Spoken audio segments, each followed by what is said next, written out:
कुंज जय राधा माधव कुंज बिहारी गोपी जन गिरिवरधारी गोपी जन गिरिवरधारी यशोदं जाता जाता ऐकत जा. ते यशोदं क्लास संपलं जायचंय ना. जातो ना आता. यमुनातीरावनचारी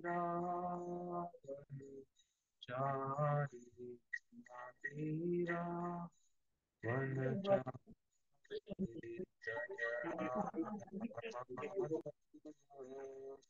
कुंज बिहारी राधा माधव कुंज बिहारी गोपी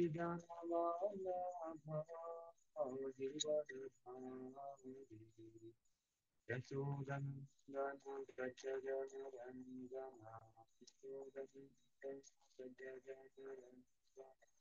यमुनातीरावनचारी जय राधा माधव कुंज बिहारी राधा कुंज बिहारी। श्री हरिनाम संकीर्तन की जय, श्री राधा रामचंद्र भगवान की जय, श्री जगन्नाथ बड़े सुभद्रा माई सुदर्शन की जय, श्री श्री गौर निताय की जय, श्री प्रभुपाद की जय, अनंत कोटि वैष्णव वृंद की जय, निताय गौतम हरि हरि बोल।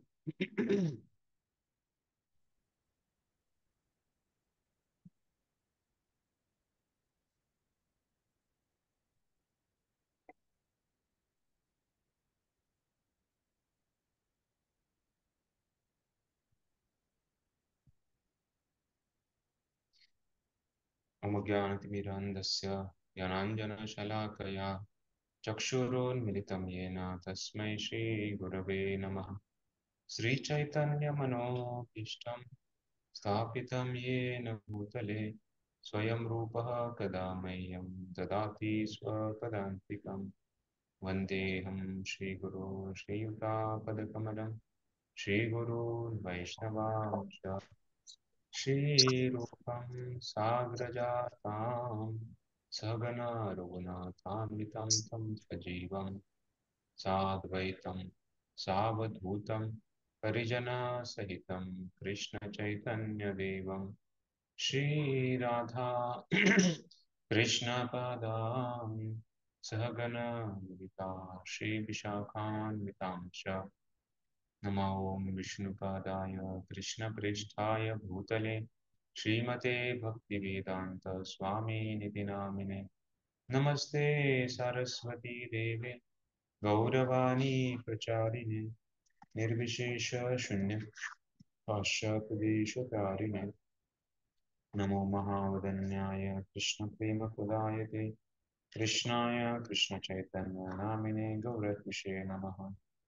हे कृष्णा करुणा सिंधु दीनबंधो जगत्पते गोपेश गोपिका कांत राधा कांत नमोस्तुते तप्त कांचन गौरांगी राधे वृंदावनेश्वरी वृषभानुसुते देवी प्रणमामि हरिप्रिये वाञ्छाकल्पतरुभ्यश्च कृपा सिन्धुभ्य एव च पतितानां पावनेभ्यो वैष्णवेभ्यो नमो नमः। जय श्री कृष्ण चैतन्य प्रभु नित्यानंद श्री अद्वैत गदाधर श्रीवासादि गौर भक्तवृंद हरे कृष्णा कृष्णा कृष्णा हरे हरे हरे राम राम राम हरे हरे। काय प्रॉब्लेम गोष्टी करून काय काय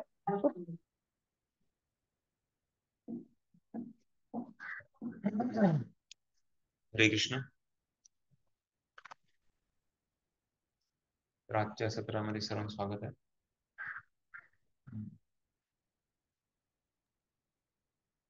काल आपण चर्चा केली कशा प्रकारे भक्तिमय सेवा जे मोक्ष या पलीकडची सेवा आहे. तर त्यासाठी वेगवेगळ्या उदाहरणांद्वारे आपण चर्चा केली. तर थोडासा जस्ट एक रिव्हिजन म्हणून काही प्रश्न आहेत. तर हे थोडे प्रश्न मिक्स आहेत, म्हणजे तिसऱ्या धड्या चौथ्या धड्याचे प्रश्न आहेत.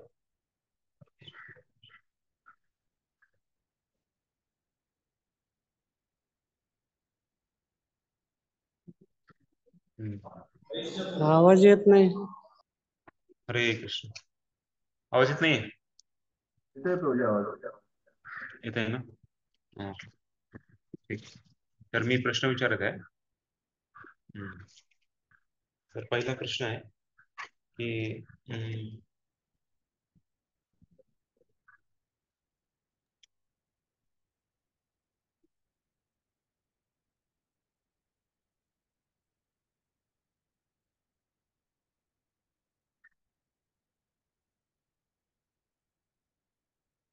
जर आपण काल आपण 3 स्तराचे भक्त पण बघितले.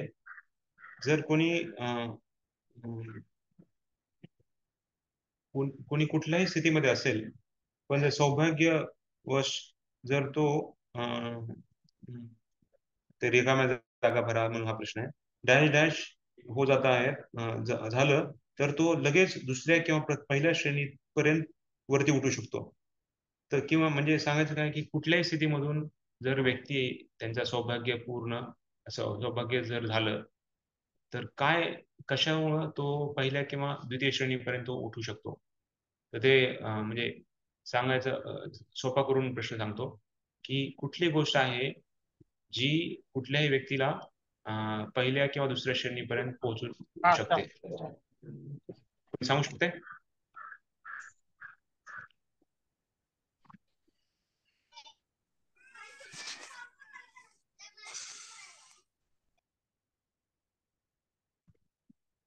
काय म्हटले? प्रश्न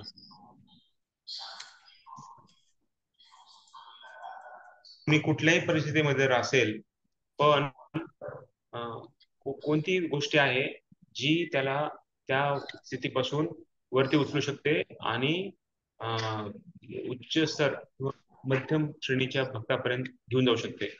तर ती गोष्ट काय आहे? शुद्ध भक्ताच्या संगतीने. बरोबर आहे. शुद्ध भक्ताची संगत ही कुठल्याही व्यक्तीला कुठल्याही स्तरापासून तो वरती उचलू शकते. बरोबर, धन्यवाद. दुसरा प्रश्न आहे की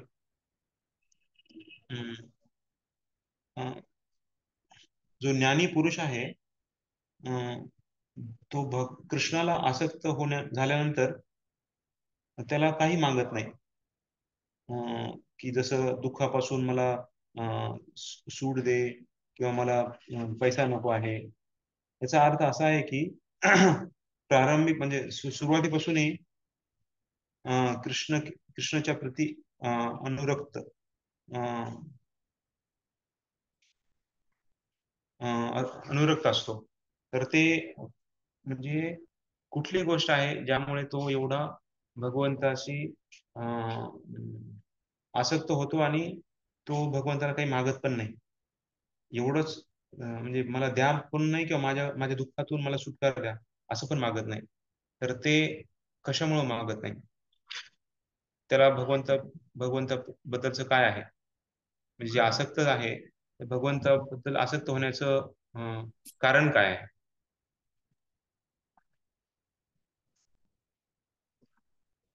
हरे कृष्णा प्रभूजी, दंडवत प्रणाम. कृष्ण. हा, त्याला भगवंताविषयी आकर्षण आहे आणि भगवंताविषयी प्रेम आहे, त्याच्यामुळे तो इतर काहीच मागत नाही. बरोबर. तर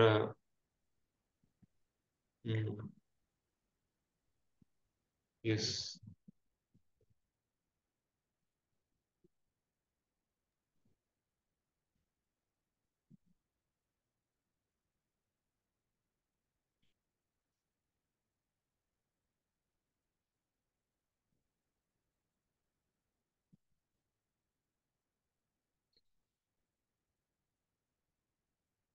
ठीक आहे, बरोबर. भगवंताबद्दलचं प्रेम असल्यामुळे त्याला बाकी काही गोष्टी त्याला मागवायशी वाटत नाही.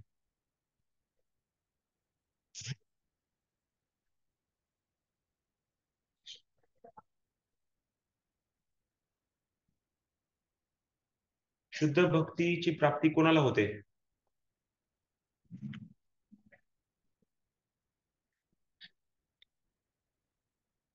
तर मी काही थोडस हे सांगतो.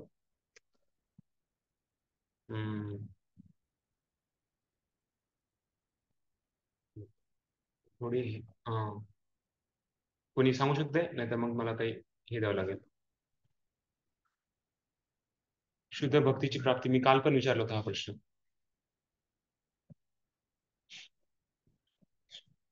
शुद्ध भक्ती प्राप्ती करण्या म्हणजे कोणत्या व्यक्तीला होऊ शकते?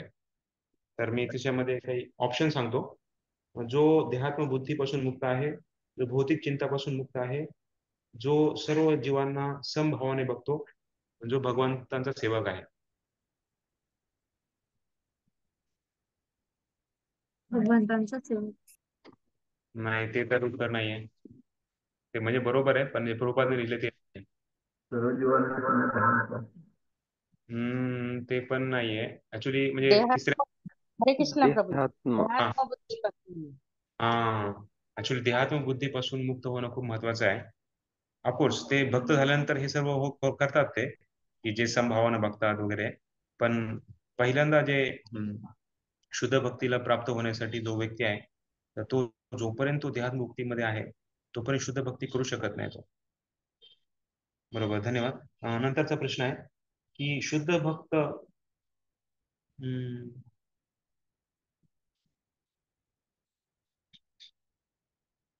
शुद्ध भक्ताला कशाची पर्वा नसते? तर 4 ऑप्शन आहेत. आपल्या मुलांची, भगवंतांची, भक्तांची किंवा मुक्तीची. मुक्तीची प्रभूजी, हा, मुक्तीची. मुक्तीची पर्वा नसते. बरोबर. शुद्ध भक्त मुक्तीची कधीच तो हे करत नाही, म्हणजे स्वतःला अपेक्षा करत नाही, किंवा मला त्याच्यातून हे करा असं पण म्हणत नाही, परवा नाही त्याला. हा, वैष्णव स्वतः म्हणजे वैष्णव भक्ती केल्यानंतर काय बनतात? ऑप्शन मध्ये आहे ब्राह्मण, दक्ष, शिक्षित किंवा शिक्षक. ब्राह्मण. बरोबर आहे का?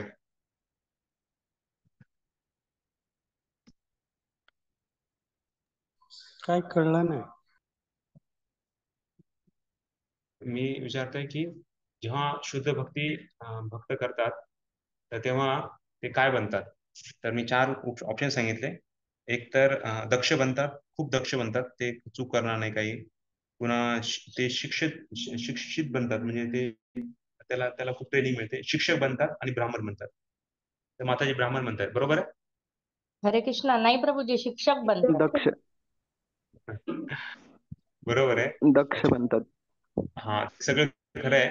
पण ऍक्च्युली इथे सध्या आपण जो सध्या हे बघत आहे, कशा प्रकारे ऍक्च्युली ते आजच्या धडे बघणार आहे. सॉरी, हा जो पुढचा प्रश्न विचारला मी काल, आपण ऑफकोर्स तुमच्या अंडरस्टँड, तुमच्या ज्ञानाद्वारे तुम्ही ते उत्तर बरोबर दिलंय. पण आजच्या ज्या धड्यामध्ये आपण बघणार आहोत, कशा प्रकारे वैष्णव शुद्ध भक्तीच्या द्वारे ते ब्राह्मण बनतात. ठीक आहे, तो 5व्या धड्यातला प्रश्न आहे. शुद्ध शुद्ध भक्तीचे स्वरूप, त्याच्यामधला तो प्रश्न आहे. ठीक आहे, आजच्या धड्याला प्रार्थना आरंभ करूया.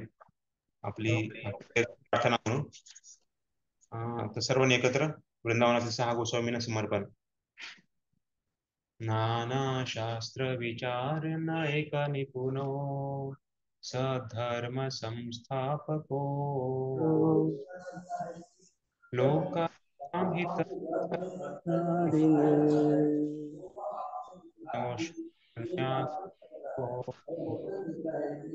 अन्य करो राधा कृष्ण पदा कृष्ण पदारविंद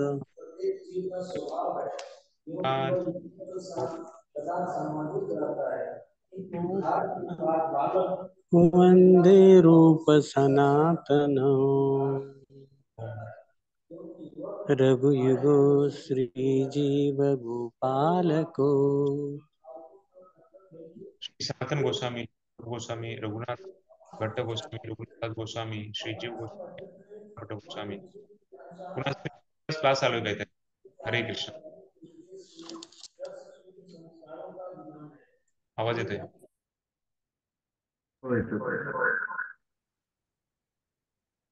काही काही जेव्हा काही काही क्लास दोन दोन एका दोन भक्तिशास्त्री पण करतात, भक्ती पण करतात. काही की असं तर चाललेलं नाही दुसरे कुठे. तर श्री सनातन गोस्वामी गोस्वामी रघुनाथ भट्ट गोस्वामी रघुनाथ गोस्वामी जीव गोस्वामी आणि गोपाल भट्ट गोस्वामी हे 6 गोस्वामी सर्व मानवांच्या हिताकरिता शाश्वत धर्मतत्वांची प्रस्थापना करण्याच्या हेतूने प्रकट झालेल्या शास्त्रांचा सखोल अभ्यास करण्यात तज्ञ होते. ते गोपी भावामध्ये सदैव मग्न राहून राधाकृष्णाच्या दिव्य प्रेममयी सेवेत रममान असत. षडगोस्वामी अष्टक की जय, षडगोस्वामी पाठ की जय, श्रील प्रभुपाद की जय.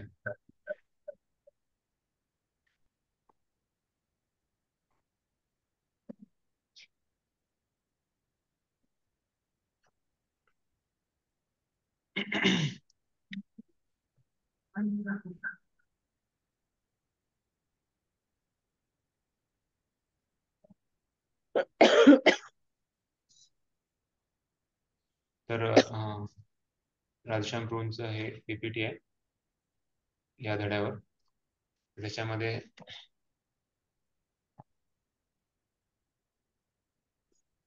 आजचा जो धडा आहे कशा प्रकारे रूप गोस्वामींनी भक्तिमय सेवेचे शुद्ध स्वरूप, भक्तिमय सेवा कशी शुद्ध आहे ते सांगतात. त्याच्या अगोदर तत्पूर्वी 3रा आणि 4थ्या धड्यामध्ये आपण बघितलं कशा प्रकारे भक्ती स्वीकारण्याकरिता साधकाची योग्यता काय असली पाहिजे. आपण बघितलं कशा प्रकारे खास करून जे सेवेचं आकर्षण आहे ते आकर्षण आहे तर ते भगवंताबद्दलचं आकर्षण भक्ताकडून आपल्याला मिळतं. भक्त संघामध्ये आल्यानंतर आपल्याला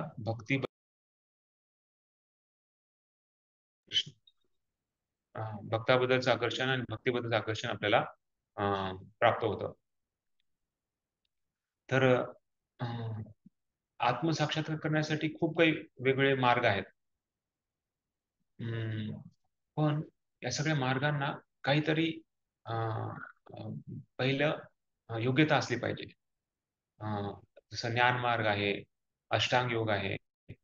तर त्याच्यामध्ये काही ना काहीतरी पात्रता आहे. पात्रता काय बघितली जाते. खास करून आपण आपला जो पुण्यवान जन्म असला पाहिजे, पुण्य घराणा जन्म असला पाहिजे. पुण्यवान म्हणजे काय की जसं ब्राह्मण, क्षत्रिय, शुद्ध, वैश्य 3 जे आहेत वर्ण आणि आश्रम, खास वर्ण आश्रम. तर ब्राह्मण, क्षत्रिय, वैश्य हे वर्ण, या वर्णामध्ये जो जन्म झालेला आहे तर त्यामध्ये पुण्यवान जन्म सांगितला जातो. आणि जे वैदिक पद्धती आहेत, वैदिक रीतिरिवाज, तर ते पण खूप महत्त्वाचे समजले जातात. जसं अष्टांग योगामध्ये यम, नियम, आसन, प्राणायाम, प्रत्याहार, धारणा, ध्यान, समाधी हे खूप महत्त्वाचं आहे. 8 अंग एकदम आसन एकदम आसनस्थ असलं पाहिजे किंवा दिशा एकदम योग्य दिशानंच बसलं पाहिजे किंवा वेळ योग्य वेळी त्याच वेळी झालं पाहिजे. अशा प्रकारचे खूप नियम असतात. तर ते नियम सगळे पालन केले पाहिजे तरच ती पद्धती पूर्ण त्याचा रिझल्ट देऊ शकते. आणि त्याचबरोबर शुद्धता असली पाहिजे. जोपर्यंत शुद्धता नसेल तोपर्यंत ते रीतिरिवाज कामाला येत नाही. उलट त्याच्यामध्ये खूप म्हणजे थोडंसं इकड तिकड झालं तर ते धचा म झाला असं आपण म्हणतो ना, धरणेच्या मारणे झालं तेवढा मोठा परिणाम झाला. त्याचप्रमाणे थोडासा जरी या योग पद्धतीमध्ये जर काही इकडचं तिकड झालं तर ते परिणाम वेगळाच होऊन जातो. त्यामुळं धरावं का मारावं किंवा यज्ञामध्ये जसं आपण पुढे बघणार आहे तर हे सर्व महत्वाचे आहेत. 3 गोष्टी. पहिलं तर पुण्यवान जन्म असला पाहिजे. दुसरं आहे वैदिक शास्त्रांचं किंवा वैदिक पद्धतींचं खूप काटेकोरपणे पालन केलं पाहिजे. आणि तिसरं पुण्य आपल्या म्हणजे प्युरिटी शुद्धता असली पाहिजे. या 3 प्रकारच्या खूप महत्व. शुद्धता असेल तरच तो पुढे जातो वैदिक समाज, वैदिक ह्याच्यामध्ये काळामध्ये. तर पण भक्तीमध्ये काय आहे, तर भक्तीचं सांगण्यासाठी या धड्यामध्ये सांगितलेलं आहे. तर या धड्यामध्ये सांगितलं भक्ती ही याच्यापेक्षा स्वतंत्र आहे, त्याच्यावर अवलंबून नाहीये. पहिलं आपण काय केलंय, पहिलं काय करतो ह्याच्यावर अवलंबून भक्ती नाहीये.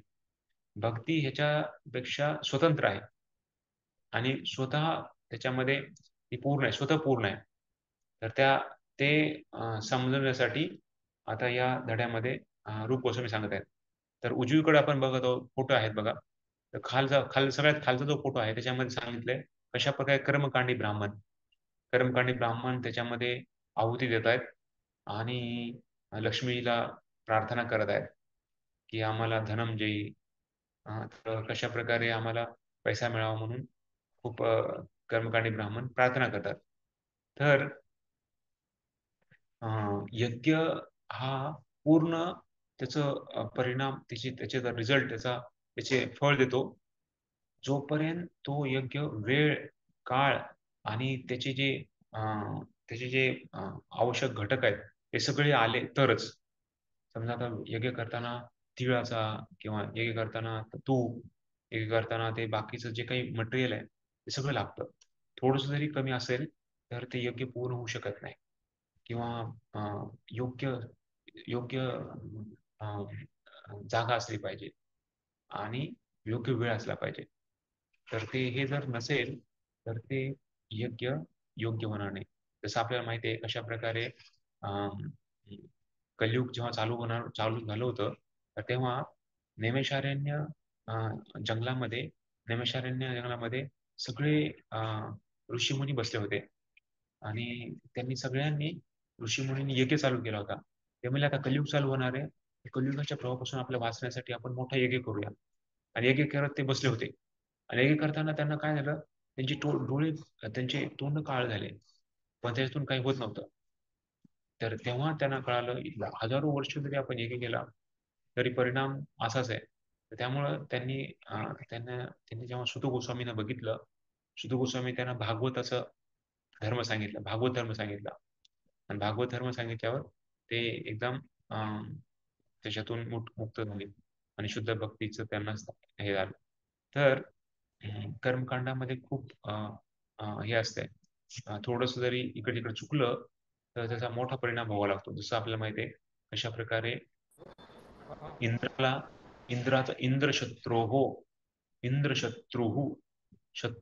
आणि शत्रू थोडस इकडे तिकडे झालं, त्यामुळे वात्रासूर आला जो राक्षस होता आणि त्यांनी इंद्राला मारायचं होतं तर इंद्राकडून मरून गेला, म्हणजे मरून जावं असं त्याचं म्हणजे अशी त्याची फळ मिळालं. तर कर्मकांड खूप अवघड आहे आणि खास करून ब्राह्मण पण शुद्ध असला पाहिजे, त्याची सामग्री शुद्ध असली पाहिजे. तर आजकाल हे कलियुगामध्ये अशक्य आहे. त्यामुळे सांगितलंय शृण्वता सुखता कृष्ण पुण्य श्रवण कीर्तना हृदयस्थो ह्य भद्राणी विधुनोती सुरजता शृण्वताम स्वकता कृष्ण. तर भगवंताची जी कथा आहे त्याचं श्रवण करणे, पुण्य श्रवण कीर्तन, हे पुण्य सगळ्यात मोठं पुण्य आहे. म्हणजे कलियुगाचा जो खास करून विधी आहे तर आपल्याला माहिती आहे हरिनाम संकीर्तन, आणि हरिनाम संकीर्तन त्याचबरोबर गीता भागवताचं वाचन किंवा भागवताची जी कथा आहे त्याचं श्रवण, तर ते सगळ्यात पुण्यवान गोष्ट आहे. ते सगळ्याला पुण्यवान करू शकतं.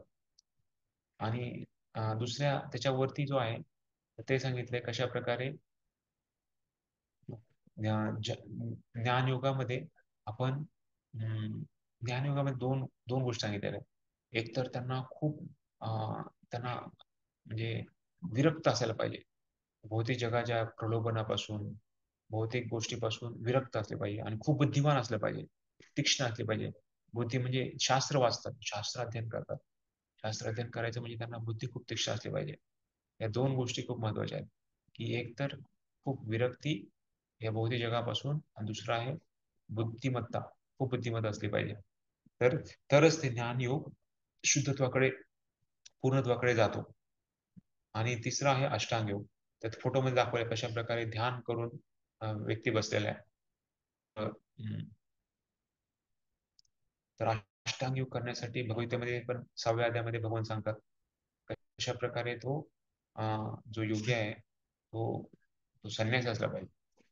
त्यांनी एकदम म्हणजे सांगितल्याप्रमाणे अष्टांग योग 8 अंग एकदम काटेकोरपणे पार केले पाहिजे, तरच ते त्याचं आसन, ध्यान. तर अशा प्रकारे हे सर्व अष्टांग योगाची पद्धती आहे. पण गीतेमध्ये भगवान सांगतात योगिनाम अपि सर्वेषां मद्गते अंतरात्मना श्रद्धावान भजते समयुक्त तमो मतः. योगीमध्ये सगळ्यात योगीमध्ये श्रेष्ठ योगी आहे जो माझ्या भक्तीचं पालन करतो, मला स्मरण करतो आणि माझ्याकडे येण्याचा प्रयत्न करतो. श्रद्धेपूर्वक तो प्रयत्न करतो, माझं भजन करतो. तर तो खरा योगी आहे असं भगवंत पण सांगतात. त्यामुळे सांगितलंय भक्ती. तर भक्तीसाठी ऍक्च्युली भक्तीसाठी असं काही पहिली गुणवत्ता काही लागत नाही. कुणी पण जप करू शकतो, कुणी पण भक्ती करू शकतो. तर हे भक्तीचं खास विशेष लक्ष आहे. त्यामुळंच प्रभुपादांनी या धड्याचं नाव दिलंय भक्तिमय सेवेचे खरे स्वरूप, भक्तिमय सेवेचे शुद्ध स्वरूप. तर भक्ती एकदम शुद्ध आहे. त्याला असं पहिले काही गुण असले पाहिजे असं काही नाही आहे. जसं आता तुम्ही उदाहरण देऊ शकता का? जसं कुणी राक्षस जरी असला तरी तो भक्ती करू शकतो. तर उदाहरणार्थ जसं माहिती आहे आपल्याला विभीषणचं उदाहरण आहे. कशा प्रकारे विभीषण राक्षस कुळामध्ये जन्मावून पण भक्ती करू शकत होता, भगवंताचा भक्त होता. अशा प्रकारे काही उदाहरणं आहेत का ज्याच्यामध्ये आपण पहिले पण डिस्कस केलं होतं त्याच्याबद्दल की कोणी अशा म्हणजे भक्तीला काही हे नाहीये, पहिलं काही मार्क पहिलं काहीतरी गुणवत्ता असली पाहिजे किंवा पहिलं काहीतरी बॅकग्राऊंड असलं पाहिजे असं काही नाही. कुणी पण भक्ती कधी पण करू शकतो. जसं आता लग्न लागायचं म्हणलं मला आठवतं माझ्या बहिणीचं लग्न लावत होतं तेव्हा सगळं बघावं लागतं. म्हणजे सगळं बघतात लोक, किती पैशाचं आहे, पुन्हा किती सुंदर आहे का, किती कुरूप आहे, दोघांची हाईट म्हणजे जी उंची आहे कमी जास्त आहे का, पुन्हा नंतर घराणा कुठला आहे, जात कुठली आहे, एवढं सगळं बघितलं जातं. आणि तो किती शिकलेला आहे आणि मुलगी किती शिकलेली आहे, म्हणजे सगळं सगळं विचार केल्यानंतर मग ते लग्न जमतं. ते सुद्धा कुंडली बघून वगैरे वगैरे खूप आहे. तर एवढं सगळं आहे. पण भक्तीमध्ये काहीच नाहीये. तर काही उदाहरणं सांगू शकतो आपण की कसं भगवंताची भक्ती कुणी पण करू शकतो. भक्त प्रल्हाद. भक्त प्रल्हाद कशा प्रकारे दैत्य कुळात जन्म होऊन पण भक्ती करू शकला भक्त प्रल्हाद. बरोबर. आणखी कोण? बली महाराज कशा प्रकारे दैत्य कुळात प्रल्हादाच्या महाराजांनी होते, त्यामुळे त्याला खूप सोपी झाली भक्ती. बरोबर. आणखी कोण? मी फक्त मानवाचंच नाही सांगत आहे, मी पशु पक्षायोनीमध्ये पण कोणी भक्ती करू शकतो असं पण आहे. असे पण उदाहरण आहे. हनुमान गजेंद्र गजेंद्र पण आहे, हनुमानजी. गजेंद्रचं उदाहरण खास करून कशा प्रकारे बघा, इंद्रद्युम्न राजा होता. इंद्रद्युम्न राजाने चूक केली तर त्याला शाप मिळाला होता अगस्त्य मुनी, त्यामुळे त्याला गजेंद्र कुळात जन्म झाला. पण बघा भक्ती किती श्रेष्ठ आहे. या जन्मी भक्ती केलेली पुढच्या जन्मी पण त्याला कामाला आली. असं कुठल्याही बाकी ज्ञानयोग, कर्मयोग, कर्मकांड किंवा ज्ञानकांड हे काही नाहीये. तुम्ही जर या जन्मी जेवढं केलंय तर ते पुन्हा पुढच्या वेळेस आपल्याला पुन्हा करावं लागतं चालू. पण भक्तीचा मार्ग असा आहे की गजेंद्रला त्या हत्तीच्या योनीमध्ये पण त्याची भक्ती आठवत होती. बरोबर. आणखी कोण उदाहरणं? जडभरत.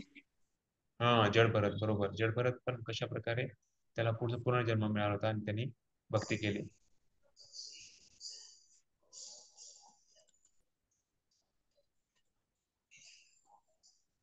आणि हनुमंत. हनुमानचा आहे. आणखी काय म्हणे? हिरण्यकशिपू. हिरण्यकशिपू. हम्म. काय माताजी? हो सॉरी. ठीक आहे. तर बघा मी उंचीचं सांगत होतो ना. ध्रुव महाराज 5 वर्षाचे बालक पण त्यांनी भक्ती केली आणि भगवंतांनी त्यांना खुश केलं. भगवंत म्हणजे स्वतः भगवंत आहेत. त्यांनी 5 वर्षाचा मुलगा, उंची पण बघितलं तर उंची खूप 5 वर्ष बालकाची काय उंची असणार आहे. पण ते आणि भगवंत किती मोठे आहेत. पण भक्तीला तसं काही बाधा नाही. आणि आपण बघा प्रल्हाद महाराज म्हणतो. प्रल्हादचं वय 5 वर्ष सांगतो आपण, पण त्यांना महाराज म्हणतो का? कारण त्याची भक्ती किती श्रेष्ठ आहे. महाराज म्हणजे आपण कोणी संन्यासी किंवा कोणी खूप वर्षापासून काहीतरी करत आहे, खूप मोठा आहे व्यक्ती, त्याला आपण महाराज म्हणतो. पण इथे भक्त प्रल्हाद फक्त 5 वर्षाचा, त्याला प्रल्हाद महाराज आपण म्हणतो. तर भक्तीचं काही असं हे गुणवत्ता असली पाहिजे असं काही नाहीये. भक्ती कोणी पण बघा, कोण होती जी रामाचं वाट बघत होती आणि रोज शबरी माता. हा, शबरी माता किती विद्वान होती किंवा किती शिकलेली होती, बघितलं तर काही नाही, काही काहीच शिकलेलं नाही. नव्हतं बिल्डिंग. आणखी कोणी जे खूप गरीबातलं गरीब होतं, पण त्यांना पण भगवंतांनी किती महान पद दिलं. सुदामा. बरोबर. आणखी कोणी? चैतन्य प्रभूजी महाप्रभूच्या लिले. कुब्जा श्रीकृष्ण लिलेमध्ये. बरोबर. कुब्जाला पण कशा प्रकारे भगवंतांनी उद्धार केला आणि तिला सुंदरता केली. आणखी कोण? चैतन्य हरिदास ठाकूर. हरिदास ठाकूर पण आहे, जो गरीबातला गरीब होता. श्रीधर कोल्हावेचा. श्रीधर कोल्हावेचा. श्रीधर कोल्हावेचा खूप मोठं ऍक्च्युली व्यक्ती आहे. कशा प्रकारे त्यांनी काय म्हणजे केळीची साल्ट आणि ते केळीचं विकन ते सुद्धा अर्धे पैसे गंगेला द्यायचे. पण कशा प्रकारे काय विश्वास होता त्यांचा. तर अशी गुणवत्ता. तर बघितलं तर असं बघितलं तर आपल्याला वाटतं की किती ऍक्च्युली भक्ती किती सहज सोपी आहे. तर पण ऍक्च्युली कृपात आता पुढे लिहितात. ठीक आहे, आपण वाचन चालू करूया, त्याच्यानंतर आपण ह्याच्यामध्ये येऊ. तर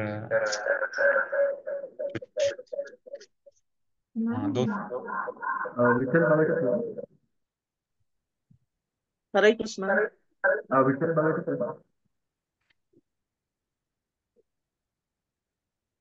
प्रभूजी मी बाहेर आलेलो आहे ट्रिपला, त्याच्यामुळे माझं मी वाचू का? मी नाही काल वाचलं. भक्तिमय सेवेचे शुद्ध स्वरूप. श्रील रूप गोस्वामींनी यापूर्वी दिलेल्या सर्व प्रकारच्या उपदेशांचे कार्य असे नाही.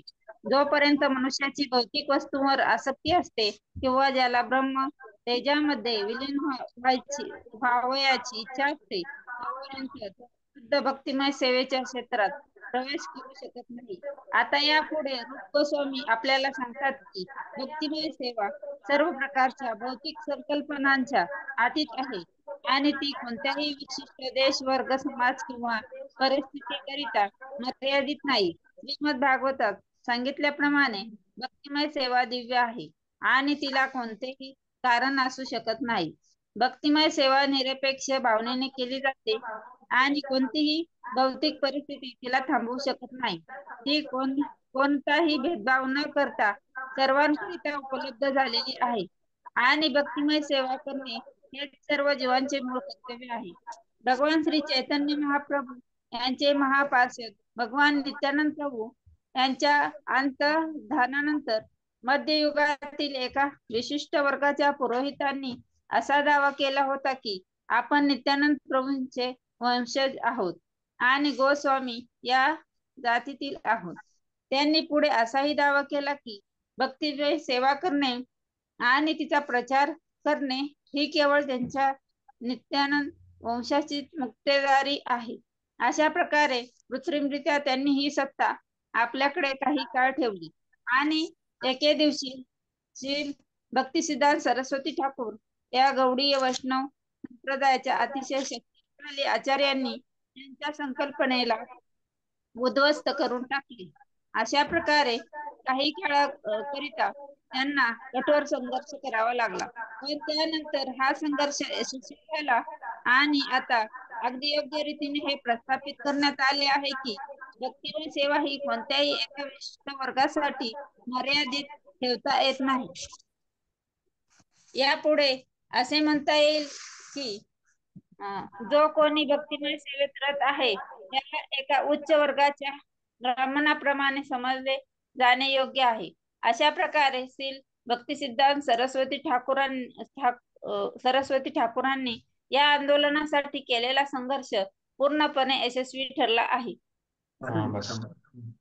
माताजी बस. तर ह्याच्यामध्ये बघा ह्याच्यामध्ये सांगितले प्रभुपाद लिहित आहेत की भक्ती योगा हे किती शक्तिशाली आहे, की त्याला म्हणजे पुण्यवान जन्म व्हावा आणि नंतर ते चालू होईल भक्ती, असं पण नाहीये.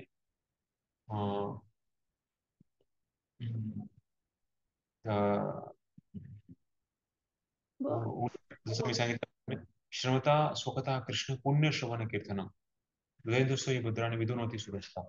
तर सांगितले की कशा प्रकारे आपण भक्ती केल्यानंतर, खास करून भक्ती ही श्रवण कीर्तनाच्या माध्यमाने केली जाते, त्यानंतर आपण पुण्यवान बनू शकतो. प्रभुपाद सवय पुंसा परो धर्म येतो भक्ती अदक्षजे अहेतुकी अपिता यात्मा सुप्रसिद्ध.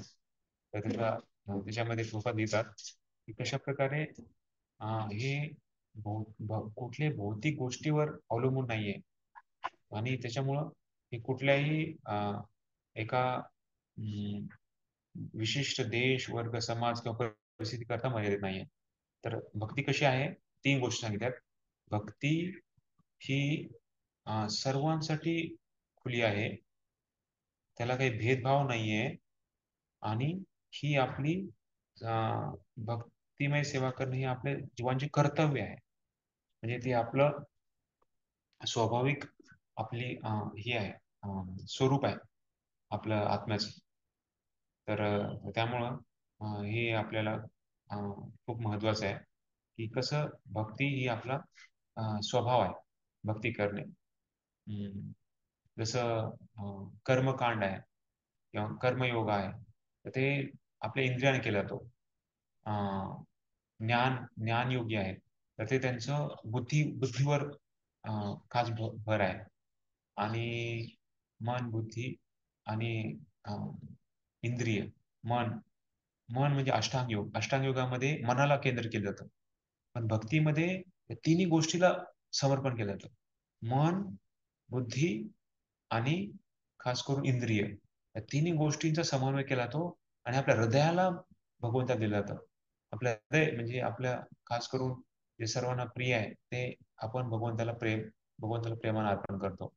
तर 3 गोष्टी ज्या सांगितल्या, कर्मकांडी लोक आहेत ते इंद्रियांना खुश करण्यासाठी प्रयत्न करतात, आपल्या इंद्रियाद्वारे ते क्रिया करतात. दुसरं आहे ज्ञान योग, तर ते खास करून वेगवेगळ्या बुद्धीला चालना देऊन बुद्धीला त्याच्यामध्ये लावतात. आणि इंद्रिय झाले कर्मकांडमध्ये, ज्ञानयोगामध्ये आपली बुद्धी झाली. आणि तिसरं आहे ते मन. तर मन अष्टांग योगामध्ये मन केंद्रित केलं जातं, पण भक्तीमध्ये आपलं हृदयच दिलं जातं. आणि हृदय दिलं की ऑटोमॅटिक हे जे तिन्ही आहेत, इंद्रिय, आपली बुद्धी आणि आपलं जे मन, या तिन्ही गोष्टींनाही आपण भक्तिमय सेवेमध्ये लावतो. तर त्यामुळे भक्ती ही सर्वांसाठी. आता 3 गोष्टी लक्षात ठेवायच्या नेहमी हे, की सगळ्यांसाठी भक्ती आहे. भक्तीला कोणी असं नियम नाही. जसं आपण उदाहरण पण बघितले, अशा प्रकारे कोणीही भक्ती करू शकतो. तिला भक्ती. दुसरी गोष्ट आहे त्याला असं म्हणजे कोणाचा भेदभाव न करता भक्ती कोणी पण करू शकतो. आणि तिसरं आहे हे आपलं कर्तव्य आहे, हे आपलं सर्व जीवांचं कर्तव्य आहे. आणि त्यानंतर मग प्रभुपाद सांगतात की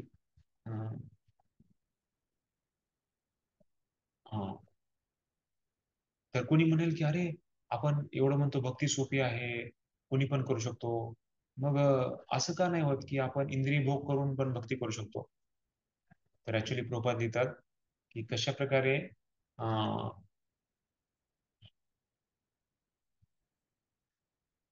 2 प्रकारचे मार्ग आहेत. एक तर आहे प्रवृत्ती मार्ग, दुसरा आहे निवृत्ती मार्ग. प्रवृत्ती मार्गामध्ये सांगितले कशा प्रकारे लोक इंद्रिय भोग करतात, इंद्रियाचं पूर्ण इंद्रियाचा आनंद करण्यासाठी प्रयत्न करतात. आणि निवृत्ती मार्गामध्ये ते पूर्ण नैती म्हणजे खास करून त्यागाची भावना आहे. भोग आणि त्याग. भोग म्हणजे प्रवृत्ती मार्ग आणि निवृत्ती मार्ग हा त्याग आहे. तर भोग आणि त्याग मध्ये हे सर्व दोन प्रकारचे मार्गामध्ये सर्व व्यक्ती लागलेले आहेत. तेव्हा पण जो भोग मार्ग आहे तर त्याने दुःख आहे. आणि जरी त्यांना वाटलं की अरे मी आता भोग करतो, सर्व लोक जेव्हा दुःख येतं तेव्हा काय करतात, इंद्रिय भोग करतात किंवा लोक वाईट सवयी कोणी दारू पिऊन ते विसरायचा प्रयत्न करतात. तर पण ते दुःख थोडी विसरणार आहे. त्यांना वाटतं की म्हणजे बऱ्याच वेळेस असं बघितलं जातं, इंद्रिय भोग करण्याचा मागचा उद्देश आहे की सध्याच्या ज्या स्थितीमध्ये ते आहेत त्याला विसरायचं आहे. जेणेकरून ते विसरण्याचा प्रयत्न करतात. तर पण ते थोडी त्यामुळे सांगितलंय की हे आपल्याला आणखी दुःख देणार आहे. आणि निवृत्ती मार्ग जे आहे तर ते मात्र आपल्याला आपल्या स्वरूपस्थितीची प्राप्ती करून देणार आहे. त्यामुळे ते वर्ष वर्ष ते प्रवृत्तीपेक्षा निवृत्ती मार्ग हा मोठा सांगितलेला आहे, वरती सांगितलेला आहे. तर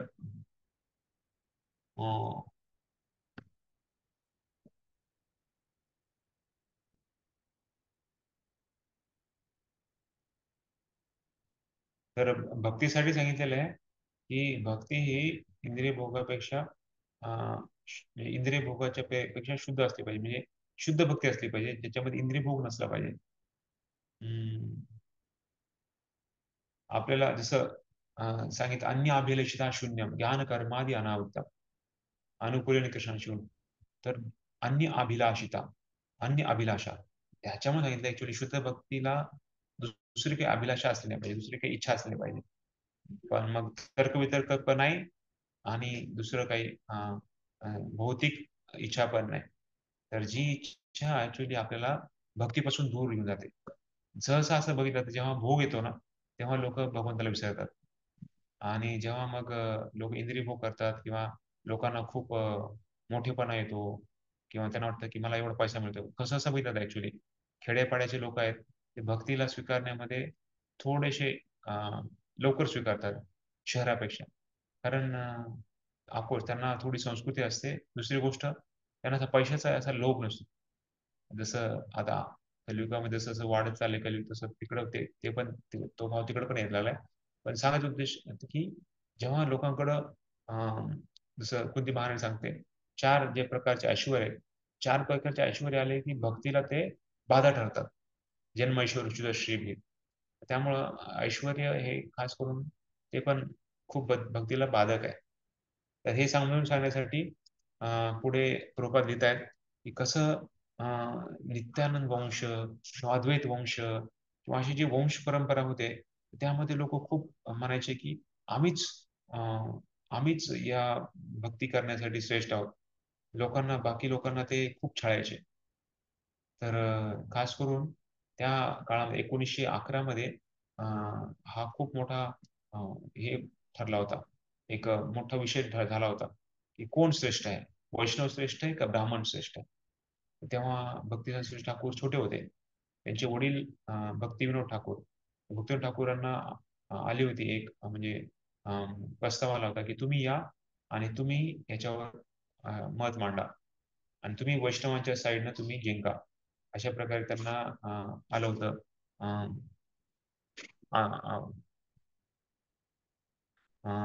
तर पण जेव्हा त्यांचं तब्येत ठीक नव्हती तेव्हा त्यांनी मग भक्तिनाथ ठाकूरांनी सांगितलं तुम्ही जावा आणि तुम्ही हे बाकी जे लोक आहेत ते सहजी लोक आहेत किंवा जे म्हणतात की आम्ही वैष्णव आहे पण ते नावाला वैष्णव आहेत तर त्या लोकांना तुम्ही पराजित करा. कारण जन्मापासून ब्राह्मण असला म्हणजे तो ब्राह्मण झाला असं नाहीये. तर बरेच लोक माझे पण काही मित्र होते ते ब्राह्मण घराणं आहे, म्हणजे नाव तर देशमुख किंवा कुलकर्णी असे नाव आहेत, म्हणजे ब्राह्मण घराण्यातले लोक आहेत पण त्यांचं वर्तवणूक एकदम शूद्रापेक्षा खाली. म्हणजे दारू पिणार काय किंवा वाईट व्यसनाच्या आहारी जाणार. तर इवन तर असे मी सांगतात काही इव्हन भारताच्या बाहेर जे जे म्हणतात आम्ही खूप ब्राह्मण आहोत, म्हणजे जनेऊ घातलेले आहे, पण वाईट व्यसन त्यांना आहे, तर ते थोडी ब्राह्मण झाले. आणि दुसरी गोष्ट, आपले आचार्य आहेत, बरेच आचार्य आहेत जे जातीने ब्राह्मण नव्हते, अं, कायस्थ ब्राह्मण, कायस्थ होते, पण ब्राह्मण झाले, वैष्णव झाले. जसं नरोत्तमदास ठाकूरांचं उदाहरण आहे. किंवा गुहाचं उदाहरण माहिती आहे आपल्याला. राम जेव्हा झाले होते जंगलामध्ये, तर तेव्हा गुहा हा निषाड म्हणजे जो शूद्राच्या खालच्या मधला मानला जातो. निषाड घराण्यातला गुहा राजा होता, पण तो भगवंताचा महान भक्त होता. तर कुणी ब्राह्मण असेल, पण जर तो भक्त नसेल, तर तो स्वतःचा पण उद्धार करू शकत नाही. आणि कुणी अहोपदशो पचतो गरियान यज्जिव्हाग्रे वर्तते नाम तुभ्यम, तर सांगितलंय की जर कोणी चांडाळ किंवा मलेच्छा असेल, पण तो जर भक्त असेल, तर तो स्वतःचाच नाही तर आपल्या पूर्ण परिवाराचा उद्धार करेल. त्यामुळे तो श्रेष्ठ आहे. ब्राह्मणापेक्षा जो जातीनं ब्राह्मण आहे, घराण्यातून ब्राह्मण आहे, पण गुणवत्तेनं ब्राह्मण नाही आहे, तर तो ब्राह्मण नाही मानला. युधिष्ठिर महाराजांना प्रश्न विचारला होता की कोण श्रेष्ठ आहे. नहुषा जो राजा होता, नहुषा राजाने अपराध केला होता. आपल्याला माहिती आहे कशा प्रकारे, खूप मोठी गोष्ट आहे, मी एकदम छोट्या सांगतोय. कशा प्रकारे नहुषा राजाने अपराध केला होता ब्राह्मणांना, जेव्हा त्यांनी इंद्राची पदवी घेतली होती आणि त्याला इंद्राच्या सतीबरोबर त्याला संग करायचा होता. तर सगळे जे अष्टवक्र मुनी होते आणि बाकी सर्व जे जे साधू लोक होते, ऋषीमुनी होते, तर त्या सगळ्यांना सतीनं सांगितलं, मी तर ऑलरेडी माझा पती आहे, इंद्र आहे, आणि हा आता इंद्र बनलाय आणि हा माझा भोग करण्याचा हे करत आहे, तर तुम्ही मला वाचवा. तर ते म्हणे ठीक आहे, तू त्याला सांग की मला घेऊन जाताना पालखी जी आहे ना, ती या सगळ्या साधू ऋषींनी पालखी उचलली पाहिजे, एवढंच सांग म्हणे. तर ठीक आहे. तर मग जेव्हा नहुषा राजाने सांगितलं, चल म्हणे तू ये माझ्याकडे, तर ते म्हणे ठीक आहे, मी येईल, पण मला घ्यायला पालखी आली पाहिजे. ती अरे पालखी काय, मी तुला नाही म्हणे, पालखी घ्यायला उचलायला सगळे अष्टवक्र मुनी आणि बाकी सर्व हे आले पाहिजे, साधू मुनी आले पाहिजे. ठीक आहे म्हणे, काय प्रॉब्लेम नाही. लगेच त्यांनी सगळ्यांना आदेश टाकला, चला म्हणे पालखी उचला. मग सगळ्यांनी पालखी उचलली आणि एकदम चालले होते, दमादमाने चालले होते. मध्ये काहीतरी आलं, त्यामुळे ते थोडेसे थांबले, पुन्हा दमाने चालू होते. ते म्हणले, हे काय चाललंय एवढे दमाने, सर्प म्हणजे लवकर चला, उशीर करताय तुम्ही. तर जे साधू मुनी होते ते म्हणले, सर्प तूच बिकम सर्प, म्हणजे तूच साप बन. मग तो साप बनला होता. आणि तो साप जेव्हा भीम पाण्याच्या शोधामध्ये गेला होता, तेव्हा भीमाला सापाने घोळला काय केला होता पूर्ण शरीराला, आणि तो होता नहुषा. तो भीम म्हणे, अरे चल, तू साप नाहीयेस म्हणे, कारण माझ्यासारख्या व्यक्तीला कुणी असं घोळका करणं, आणि ते सुद्धा माझ्यासारख्या व्यक्तीला परास्त करणं, म्हणजे तू ह्या जगाचा व्यक्ती नाहीयेस, तू कोण आहे सांग म्हणे. मग त्यांनी सांगितलं, मी तुझ्याच घराण्यातला तुझा मी पूर्वज आहे म्हणे, नहुषा माझं नाव आहे, आणि मी अशी चूक केली होती, त्यामुळे माझं असं पतन झालं. सांगायचा उद्देश काय आहे की थोडस जरी चूक केलं तर किती पतन होऊ शकतं हे आपल्याला कळतंय, किंवा प्रत्येक गोष्टीला किती बाधक आहे.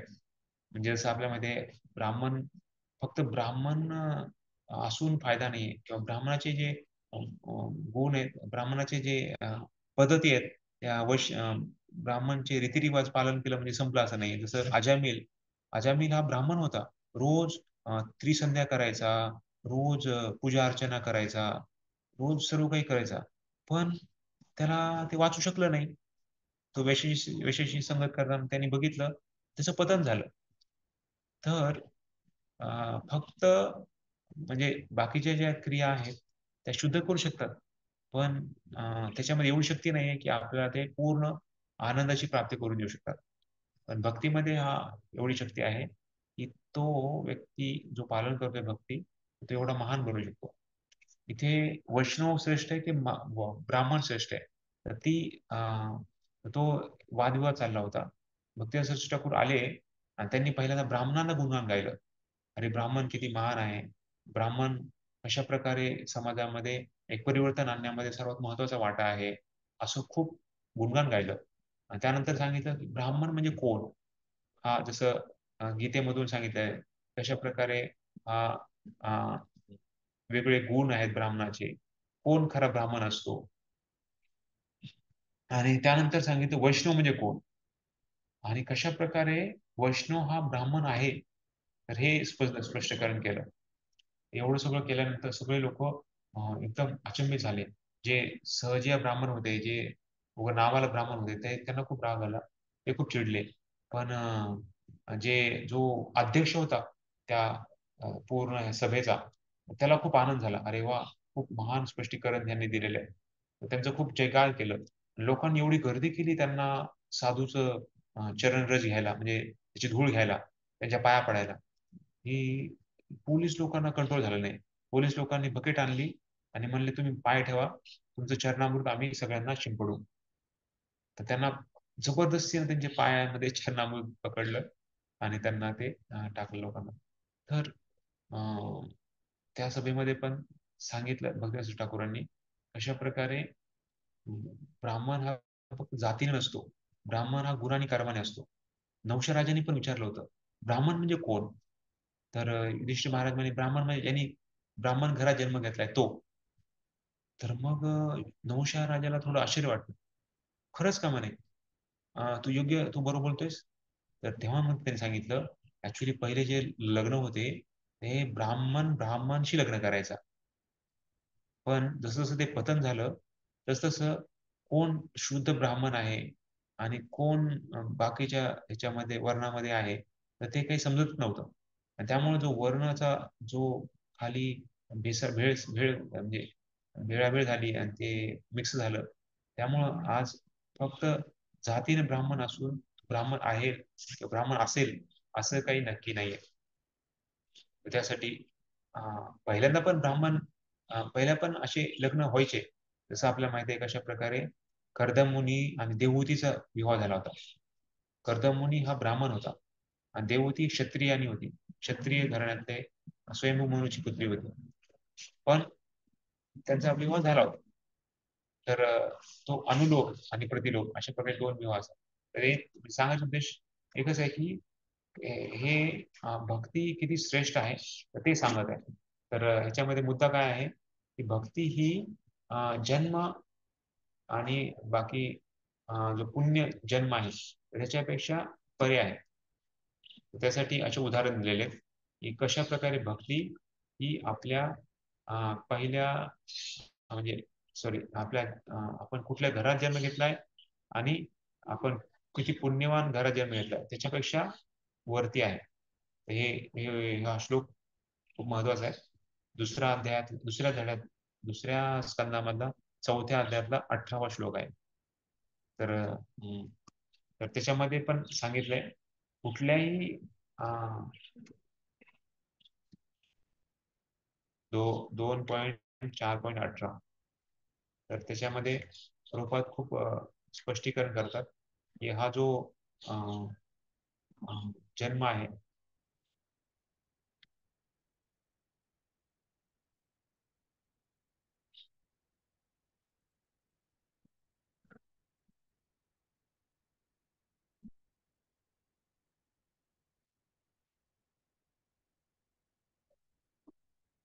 तर सर्वांनी माझ्या मागे मानायचा प्रयत्न करा.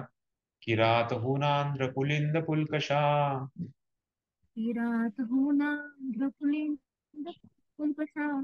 आभीर शुंभावनाख साधया आभीर शुंभा जवनाखा साधया हे अन्ये च पापा यदपाशयाशया अन्ये च पापायदपाश्रयाश्रया शुद्धन्ति तस्मै प्रभविष्णवे नमः.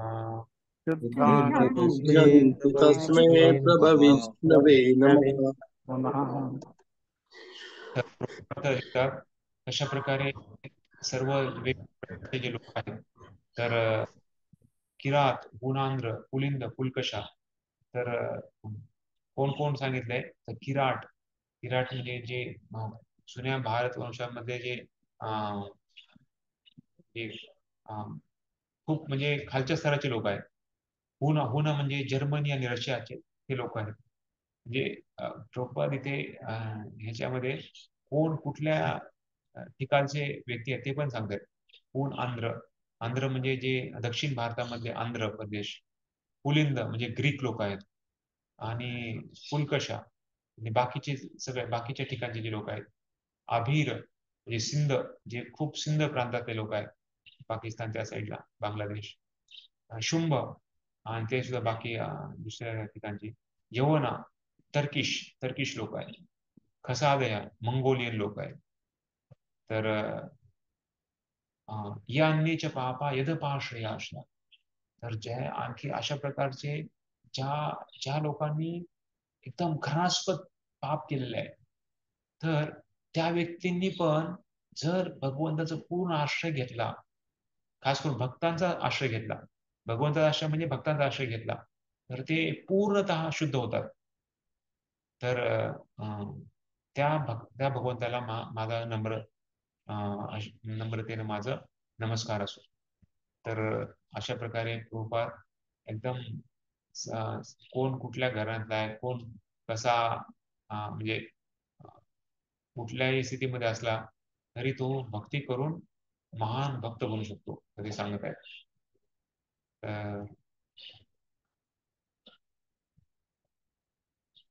तर हे ऐकून ऍक्च्युली आपल्याला पण खूप म्हणजे आपण अभिमान वाटू शकतो की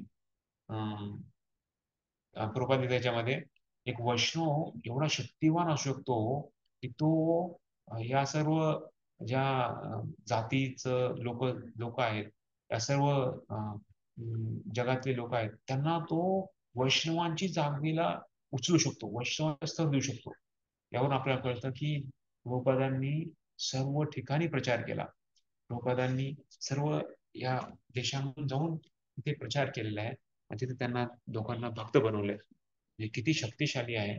जे भागवताचा जो श्लोक सांगितलाय, तर तो श्लोक प्रभुपादांनी सत्य करून दाखवला. कशी भक्ती ही सगळ्या याच्यातून महान असू शकते. प्रभुपाद देतात कोणीही व्यक्ती कुठल्याही जगातला कुठल्याही ठिकाणी असेल, तर तो जर कृष्ण भक्तीला जाणलं तर तो शुद्ध भक्त बनू शकता. आणि एवढंच नाही, तो एक आपला गुरु बनू शकतो, जो पूर्ण जगाला तो शुद्ध करू शकतो. तर एवढं म्हणजे त्याच्यामध्ये शक्ती आहे. आणि प्रभुपाद वैष्णव तो असा वैष्णव आहे, तो जर शुद्ध प्रामाणिक भक्त असेल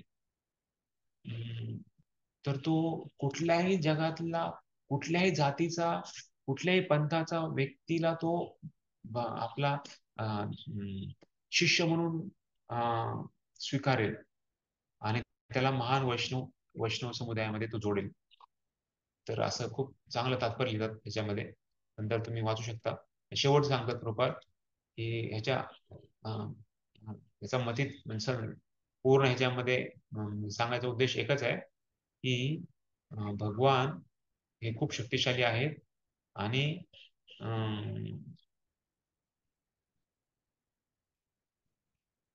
चैतन्य महाप्रभूंचं उदाहरण दिलं.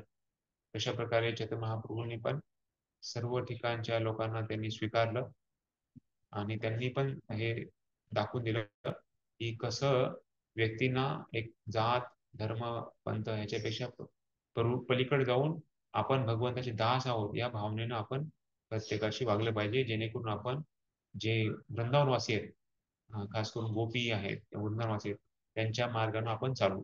हेच एक आत्मश्रेष्ठाचा हा सोपा मार्ग आहे. ठीक आहे. तर पुढे वाचायचंय.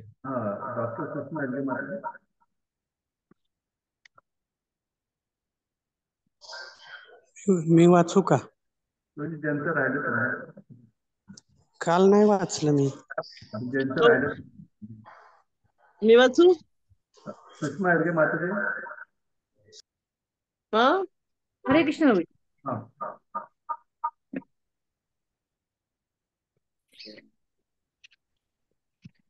श्री भक्तिसिद्धांत सरस्वती ठाकूर यांच्या कार्यामुळे आता जगाच्या अथवा ब्रह्मांडाच्या कोणत्याही भागातील मनुष्याला गौडीय वैष्णव होता येते.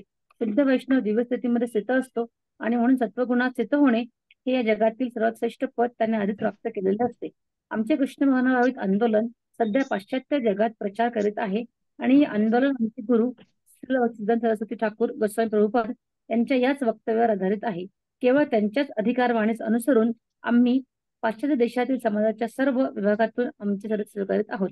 तथाकथित ब्राह्मण असे म्हणतात की जो कोणी ब्राह्मण परिवारात जन्म घेत नाही तो यज्ञोपवीत धारण करू शकत नाही आणि उच्च श्रेणीचा वैष्णवही होऊ शकत नाही. परंतु आम्ही या मताशी मुळीच सहमत नाही, कारण रूप गोस्वामी व वेदशास्त्र यांनी त्याचे अनुमोदन केले नाही.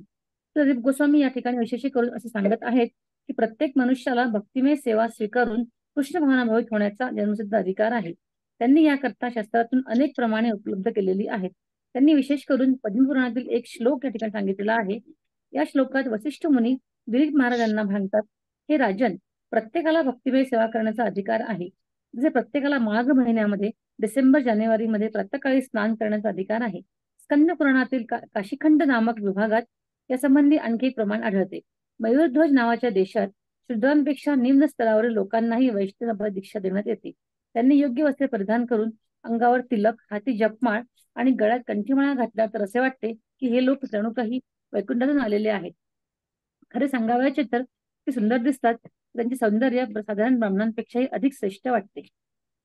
अशा प्रकारे एक हरे कृष्ण. हरे कृष्ण. आणखी एक भक्त प्रभूजी.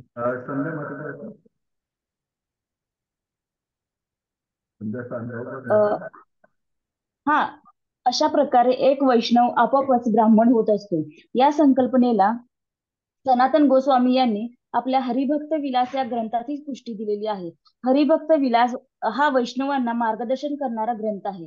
त्यात त्यांनी स्पष्ट केले आहे की जो मनुष्य योग्य प्रकारे वैष्णव संप्रदायात दीक्षा घेतो तो निश्चितच ब्राह्मण होतो. ज्याप्रमाणे कास्य धातू योग्य प्रकारे पाऱ्यात मिसळल्यावर त्याचे रूपांतर सोन्यात होते, त्याप्रमाणे एक प्रामाणिक आध्यात्मिक गुरु कोणालाही वैष्णव संप्रदायाची दीक्षा देऊ शकतो आणि त्यामुळे आपोआपच तो मनुष्य ब्राह्मणाचे सर्वश्रेष्ठ पद प्राप्त करू शकतो. या ठिकाणी श्रील रूप गोस्वामी आपल्याला सावध करीत आहेत की जर मनुष्याने एका प्रामाणिक आध्यात्मिक गुरुकडून दीक्षा घेतली तर केवळ अशा दीक्षेच्या स्वीकृतीनंतर आपला कार्यभाग आटोपला आहे असा त्याने विचार करू नये. दीक्षेनंतरही त्याने सर्व नियमांचे अतिशय काटेकोरपणे पालन करणे आवश्यक आहे. त्याने जर आध्यात्मिक गुरुचा स्वीकार करून त्याच्याकडून दीक्षाही घेतली आणि त्यानंतर मात्र भक्तीच्या नियामक तत्वांचे पालन केले नाही तर त्याला समजले जाते. आपण भगवान श्रीकृष्णाच्या दिव्य देहाचा अंश आहोत आणि अंश या नात्याने पूर्ण किंवा श्रीकृष्ण यांची सेवा करणे हे आपले कर्तव्य आहे. हे मनुष्याने सदैव ध्यानात ठेवले पाहिजे. ज्याने श्रीकृष्णांची सेवा केली नाही तर त्याचे पुन्हा पतन होऊ शकते. दुसऱ्या शब्दात सांगायचे तर केवळ दीक्षा घेऊन एखादी व्यक्ती श्रेष्ठ ब्राह्मणाचे पद प्राप्त करू शकत नाही. दीक्षेनंतर त्याने आपल्या कर्तव्यांचे पालन केले पाहिजे आणि काटुकरपणे सर्व नियमांचे पालन केले पाहिजे. श्रील रूप गोस्वामी असेही म्हणतात की मनुष्याने जर नियमितपणे भक्तिमय सेवा केली तर त्याचे पतन होण्याचा प्रश्न उद्भवत नाही. पण तरी सुद्धा जर अचानकच त्याने कोणत्याही परिस्थितीत पतन झाले तरी त्याने कोणत्याही प्रकारचे प्रायश्चित करण्याची आवश्यकता नाही. जर एखाद्याचे भक्तीच्या तत्वापासून पतन झाले तर त्याने शुद्धीकरणासाठी पुन्हा प्रायश्चित करण्याची आवश्यकता नाही. त्याने केवळ भक्तिमय सेवेचे नियम पुन्हा एकदा आपल्या जीवनामध्ये स्वीकारले पाहिजेत आणि हेच त्याच्या शुद्धीकरणाकरता पुरेसे आहेत. वैष्णव संप्रदायाचे हेच खरे रहस्य आहे. व्यावहारिक दृष्ट्या सांगावं. हा, हरे कृष्ण प्रभूजी. धन्यवाद. तर 7व्या अध्यायामध्ये प्रल्हाद महाराज सांगतात 7:11:35 7:11:35 मध्ये यस्य यल्लक्षणं प्रोक्तं लक्षणं प्रोक्तं पुंसो वर्णाभिव्यञ्जकम्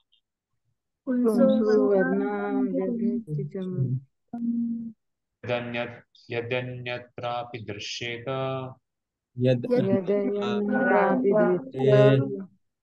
तत्तेनैव विनिर्दशेत्.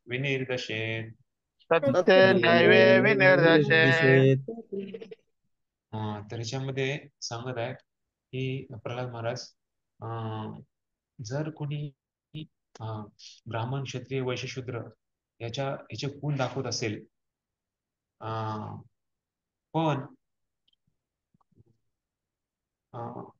जर तो त्या घराण्यात जन्म नसेल तर तो त्या गुणानुसार त्याला ते स्वीकारलं पाहिजे. म्हणजे जर जर तो शूद्र आहे पण त्यांनी त्याचे लक्षण ब्राह्मणाचे दाखवले तर त्याला आपण ते ब्राह्मण स्वीकारलं पाहिजे. आणि जर कोणी ब्राह्मण आहे पण त्यांनी एवढं पतन झालेलं आहे आणि त्यांनी एवढ्या म्हणजे वाईट मार्गामध्ये आहे तर तो शूद्रासारखा समजला पाहिजे. तर फक्त जन्मलाय ब्राह्मण घराण्यात तो ब्राह्मण झाला असं नाहीये. तर सांगितलंय ब्राह्मणामध्ये जे घरात जन्म झालाय पण त्यांनी जर गुण ब्राह्मणाचे दाखवत नसेल तो ब्रह्मबंधू झाला. आणि शूद्र हा ब्राह्मणाचा गुण दाखवत असेल तर जरी तो शूद्र घरात जन्म झालाय पण तो शूद्र नाहीये, कारण त्यांनी ब्राह्मणाचे गुण विकसित केलेले आहेत. त्यामुळे त्याला ब्राह्मण म्हणून स्वीकारलं पाहिजे. त्यामुळे सांगितलंय प्रभुपाद की आपली जी कृष्ण भावनामृत आंदोलन आहे तर ते ब्राह्मणिकल ब्राह्मण गुण लोकांमध्ये विकसित करण्यासाठी बनलेले आहे. तो कुठल्या घराण्यात जन्म झालेला आहे हे न संबोधता, हे न बघता जर तो ब्राह्मण गुण जर विकास करत असेल आणि त्याच्यानंतर तो संन्यास पण असेल तर तो खूप महान व्यक्ती बनते. तर नारद मुनी ते सांगत आहे की आपल्या लक्षणावर आपला जे वर्ण आणि आश्रम ते स्वीकारलं पाहिजे. तर नारद मुनी सांगत आहेत युधिष्ठिर महाराजांना कशा प्रकारे आपण हे जन्म म्हणजे भक्ती ही याच्यापेक्षा स्वतंत्र आहे. जन्म आणि पुण्यवान जन्म आणि कर्म जन्म आणि जो पुण्य जन्म आहे त्याच्यावर अवलंबून नाहीये, तर ती आपल्या कर्मावर खास करून गुणावर अवलंबून आहे.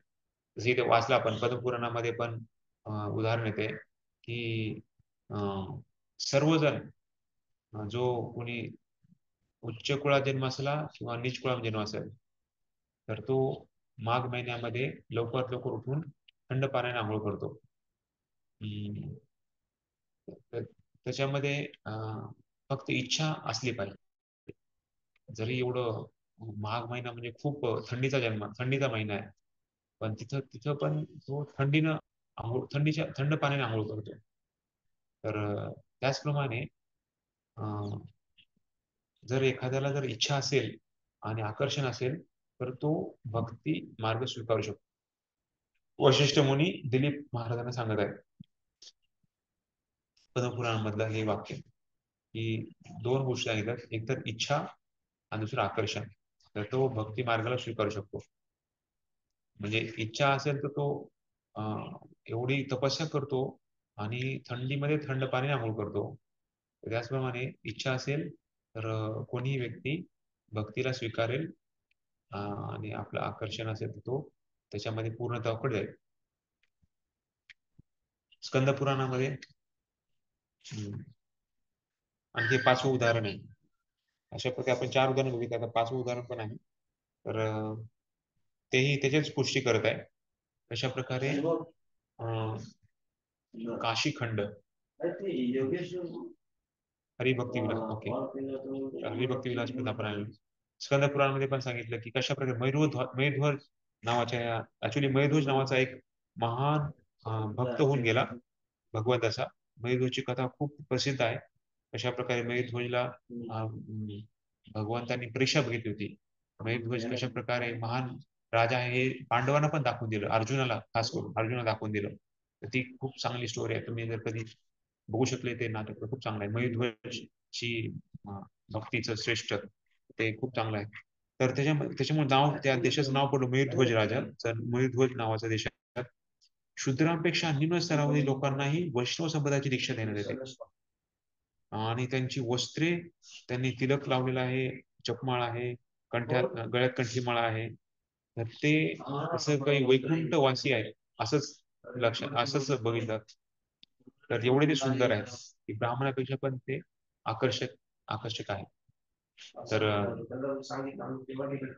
तर म्हणजे सांगायचं की कोणीही वेगळ्या जातीत असलेल्या आपण तो वैष्णव भक्त बनू शकतोय इथे. आणि दुसरं हरिभक्ती विलास मध्ये पण सांगितलंय कशा प्रकारे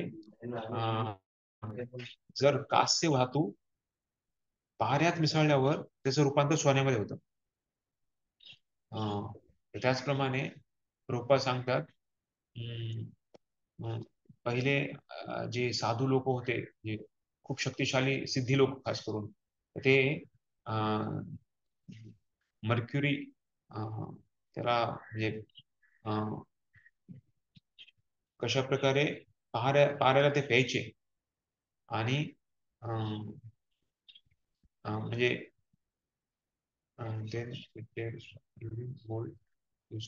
अच्छा, ते काय करायचे, कास्य धातू आणि पाऱ्याला ते प्यायचे आणि त्यांच्या ते सोनं प्राप्त करायचे, म्हणजे सोनं काढायचे म्हणजे त्यांच्या ह्याच्यातून लगवीमधून. असं असं असं म्हणजे बाहेर सोनं बाहेरच असे प्रभुपाद सांगतात. तर म्हणजे सांगायचा उद्देश काय की हे दोन धातूंचे जेव्हा एकत्र येतात तर सोन्याचं रूपांतर होऊ शकतं. त्याचप्रमाणे एक आध्यात्मिक जो गुरु आहे, प्रामाणिक गुरु, तर तो कोणालाही वैष्णव संप्रदायाची दीक्षा देऊ शकतो आणि त्यामुळे तो आपोआपच तो मनुष्य ब्राह्मणाचे सर्वश्रेष्ठ पद प्राप्त करू शकतो. त्याच्यामध्ये ती शक्ती आहे. तर म्हणजे ते एवढं परिवर्तन करण्याची शक्ती आहे त्या गुरुमध्ये.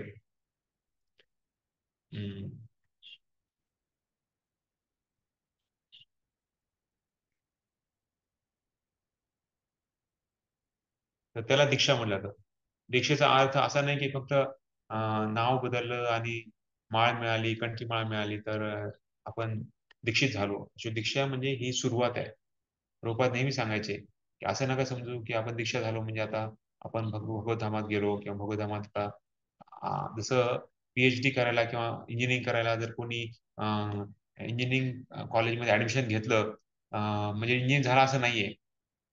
तर त्याला ते 4 वर्ष खूप अभ्यास करायला पाहिजे, चांगले मार्क मिळवायला पाहिजे, चांगली परीक्षेमध्ये उत्तीर्ण असलं पाहिजे, त्यांनी प्रॅक्टिकलमध्ये चांगले मार्क मिळवले पाहिजे, तरच तो इंजिनियर म्हणून बाहेर पडू शकतो. त्याचप्रमाणे दीक्षा मिळाली म्हणजे सुरुवात आहे. त्याच्यानंतर आपल्याला दाखवायचं आहे. बऱ्याच वेळेस राजशंभू सांगतात एवढे एवढे दीक्षित भक्त आहेत पुण्यामध्ये, पण मंदिराशी संबंधित किंवा भक्तीमध्ये दृढ भक्ती करणारे किंवा म्हणजे आपलं भक्त परिवारामध्ये स्वतःला एक संबंध स्थापन करणारे खूप कमी भक्त आहेत. त्यामुळं दीक्षा झाली म्हणजे बऱ्याच लोकांना वाटतं की आता झालं आपलं, पण ऍक्च्युली दीक्षा म्हणजे सुरुवात आहे हे आपण समजलं पाहिजे. इथे प्रभुपाद लिहित आहेत की रूप गोस्वामींनी पण आपल्याला सावध करत आहेत. दीक्षा घेतली तर असं आपला कार्यभाग आटोपला असं नाहीये. तर आपण या नियमांचे अतिशय काटेकोरपणे पालन केलं पाहिजे आणि आपल्या वागणुकीमुळे ऍक्च्युली गुरुला पण त्याचा परिणाम भोगावा लागतो जर आपण जर चांगलं भक्ती नाही केली तर. तर प्रभुपादांना एक भक्ताने विचारलं, प्रभुपाद स्वामीजी जर कुणाचं पतन झालं तर पुढे त्याचं काय होईल? प्रभुपादांनी सांगितलं गुरु त्याची काळजी घेईल. तर प्रभुपाद म्हणायचे पण शिष्यानी असं वर्तणूक नाही केलं पाहिजे की गुरुला पुन्हा वापस यावं लागेल आणि त्याला पुन्हा त्या शिष्यासाठी एवढं सगळं करावं लागेल. शिष्याने असं वर्तणूक केलं पाहिजे की ते म्हणजे गुरुच्या जे अपेक्षा आहेत त्या अपेक्षेनुसार आपण वागलं पाहिजे. इथं प्रल्हाद महाराज उदाहरण दिलेलं आहे. जर चांडाळा घराण्यात पण कुणी जन्म आला पण जर तो भक्ती करत असेल तो महान ब्राह्मण बनतो. तर तेच पण कुणी ब्राह्मण आहे पण जो भक्ती नसेल तर तो एक चांडाळापेक्षा म्हणजे जो चांडाळ म्हणजे काय की कुत्रा खाणारा एवढ्या स्तरावर पण लोक म्हणजे तसं त्याची लेवल आहे. त्यामुळे सांगितलंय की भक्तीमध्ये कोणी प्रगत असेल तर असं काहीच नाही की तो कुठल्या घरात जन्म झालेला आहे, तो शुद्ध बनतो. तर हे उदाहरण प्रल्हाद महाराज सांगतात. आणि त्याचं पण पुष्टी चैतन्य महाप्रभू रामानंदाच्या संवादामध्ये येते. चैतन्य महाप्रभू आणि रामानंदाच्या संवादामध्ये चैतन्य चरितामृत मध्ये 8व्या मध्ये लिहिल्यामध्ये 8व्या धड्यातला 128वा श्लोक आहे. की कशा पर्यंत किंवा विब्र किंवा न्यासी शूद्र केने न येई कृष्ण तसेही गुरु होय. तर जो कोणी ब्राह्मण आहे, कोणी संन्यासी आहे, कोणी शूद्र आहे, पण याच्यापेक्षा म्हणजे तो जर भक्त असेल, तो त्याला जर कृष्ण भक्ती माहित असेल तर तो महान एक गुरु बनतो. तर आतापर्यंत आपण बघितलं कशा प्रकारे जे भक्ती आहे ती जन्म म्हणजे आपण कुठल्या पुण्य घरात जन्म घेतला त्याच्यावर अवलंबून नाहीये, ती स्वतंत्र आहे. आता दुसरं आहे कशा प्रकारे भक्ती ही वेद म्हणजे जे वैदिक धर्म आहे त्याच्यापेक्षा स्वतंत्र आहे. तर ते आता आपण बघणार आहोत. तर वाचायचंय पुढे.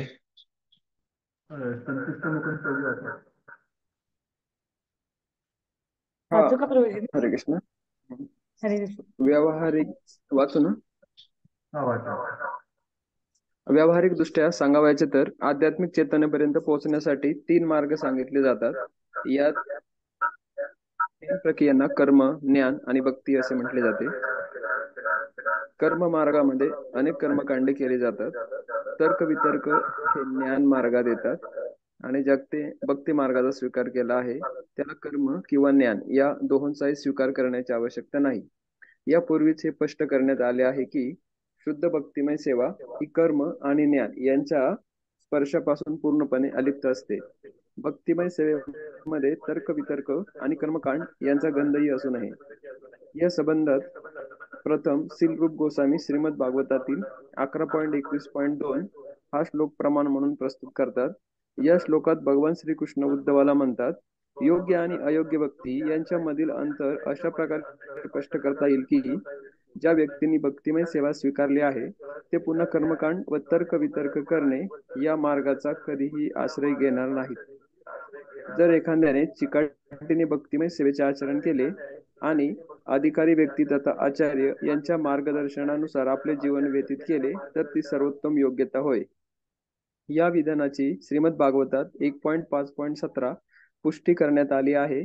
या श्लोकात नारद मुनी व्यासदेवांना म्हणतात, जो मनुष्य स्वधर्माचा त्याग करून साक्षात भगवान हरी श्रीकृष्ण यांच्या चरण कमलांचा आश्रय स्वीकारतो त्याचे कधीही अनिष्ट होत नाही आणि सर्व परिस्थितीत तो सुरक्षित असतो. यदा कदाचित कुसंगतीमुळे त्याचे भक्ती मार्गातून पतन झाले अथवा भक्तीची साधना पूर्ण करण्याआधी त्याचा अकाली मृत्यू झाला तरी यामुळे त्याची हानी होत नाही. या उलट जो मनुष्य कृष्ण भावनेविना वर्णाश्रम धर्माचे पालन करतो त्याला मनुष्य जीवनाचा यथार्थ लाभ प्राप्त होत नाही. या श्लोकाचे तात्पर्य असे की जे बद्ध जीव इंद्रिय तृप्तीच्या कार्यामध्ये अतिशय उतावीळपणे रत झाले आहेत त्यांना हे माहीत नसते की ही पद्धती त्यांना कधीही भौतिक संसर्गापासून मुक्त करू शकणार नाही आणि या प्रक्रियेचे फळ म्हणून त्यांना पुन्हा पुन्हा जन्ममृत्यूच्या चक्रामध्ये अडकून राहावे लागणार आहे. हरे कृष्ण. आणखी एक भक्त वाचू.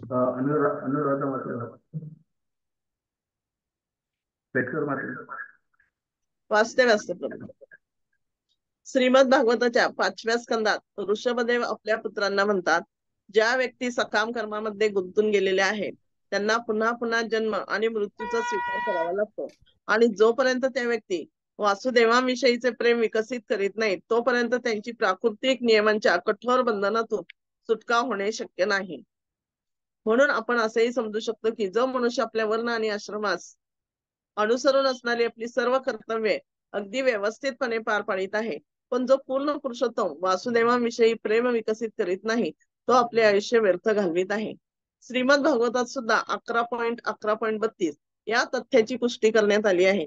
या प्रसंगी भगवान श्रीकृष्ण उद्धवला म्हणतात, प्रिय उद्धव, जो मनुष्य पूर्णपणे शरणागत होऊन केवळ माझा आश्रय घेतो, माझ्या उपदेशाप्रमाणे वागतो आणि सर्व विहित कर्तव्यांचा त्याग करतो तो प्रथम श्रेणीचा मनुष्य होय. पूर्ण पुरुषोत्तम श्री भगवान यांच्या या वक्तव्यानुसार आपण असे समजले पाहिजे की साधारणपणे ज्या लोकांना मानव सेवा, नीतिमूल्ये, परोपकार, समाजकारण, राजकारण इत्यादी कार्यांचे आकर्षण असते त्यांना केवळ या भौतिक जगाच्या गणनेनुसार चांगले लोक समजता येते. तथापि श्रीमद भागवत आणि इतर प्रामाणिक वैदिक ग्रंथांद्वारे आपण हे समजू शकतो की जो मनुष्य केवळ कृष्ण भावना भावित होऊन भक्तिमय सेवा करतो तो समाजकारण, राजकारण, मानवसेवा इत्यादी करणाऱ्या व्यक्तींपेक्षाही अतिशय श्रेष्ठ दर्जाच्या पदावर स्थित असतो. पुढचं वाचू.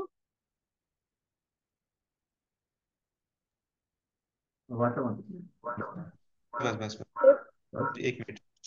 तर इथे आपण बघितलं कशा प्रकारे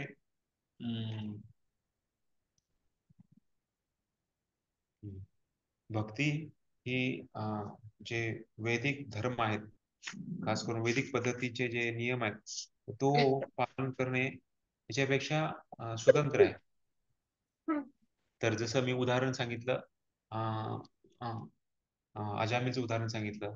अजामिल हा ब्राह्मणाचे पूर्ण कटोकट पालन करतो. संध्या योग्य वेळी संध्या करणे, संध्याचे खूप नियम असतात. तिथी संध्या करणे योग्य वेळी, योग्य ठिकाणी योग्य आसनावर बसणे, पुन्हा एकदम तंतोतंत सगळ्याचं पालन करतात. पण त्याचं पतन झालं. तर असं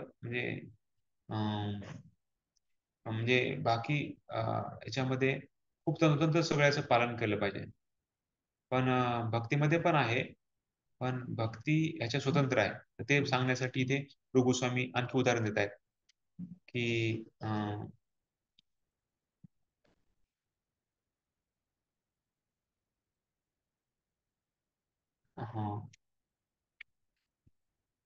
इथे जीव गोस्वामींच्या द्वारे एक टीका लिहिलेली आहे. कशा प्रकारे जीव गोस्वामी सांगतायत, भक्ती ही अन्याभिलाषा शून्य आहे. भक्तीसाठी आणखी दुसरी कोणी भौतिक इच्छा कोणी बाळगत नाही. तर याच्यामध्ये सांगितलंय कुठल्याही म्हणजे समाजामध्ये कुठलीही स्थिती असेल, जर व्यक्ती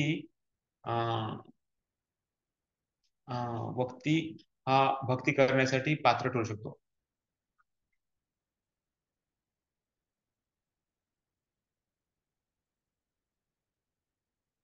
पण मग कोणी विचारेल की अरे, जर कोणी पण योग्य बनेल भक्ती करण्यासाठी, तर मग हे विधी विधान कशामुळे आहे? शास्त्र सांगतायत की जर कोणी हे विधिविधान पालन करत नसेल तर तो पापी असेल.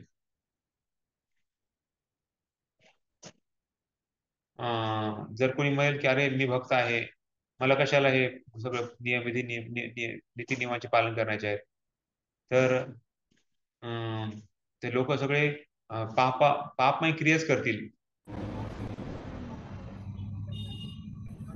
तर मग शुद्धता राहणार नाही आणि मग ते पापी ठरले जातील. तर त्याच्यामुळे सांगितलेलं आहे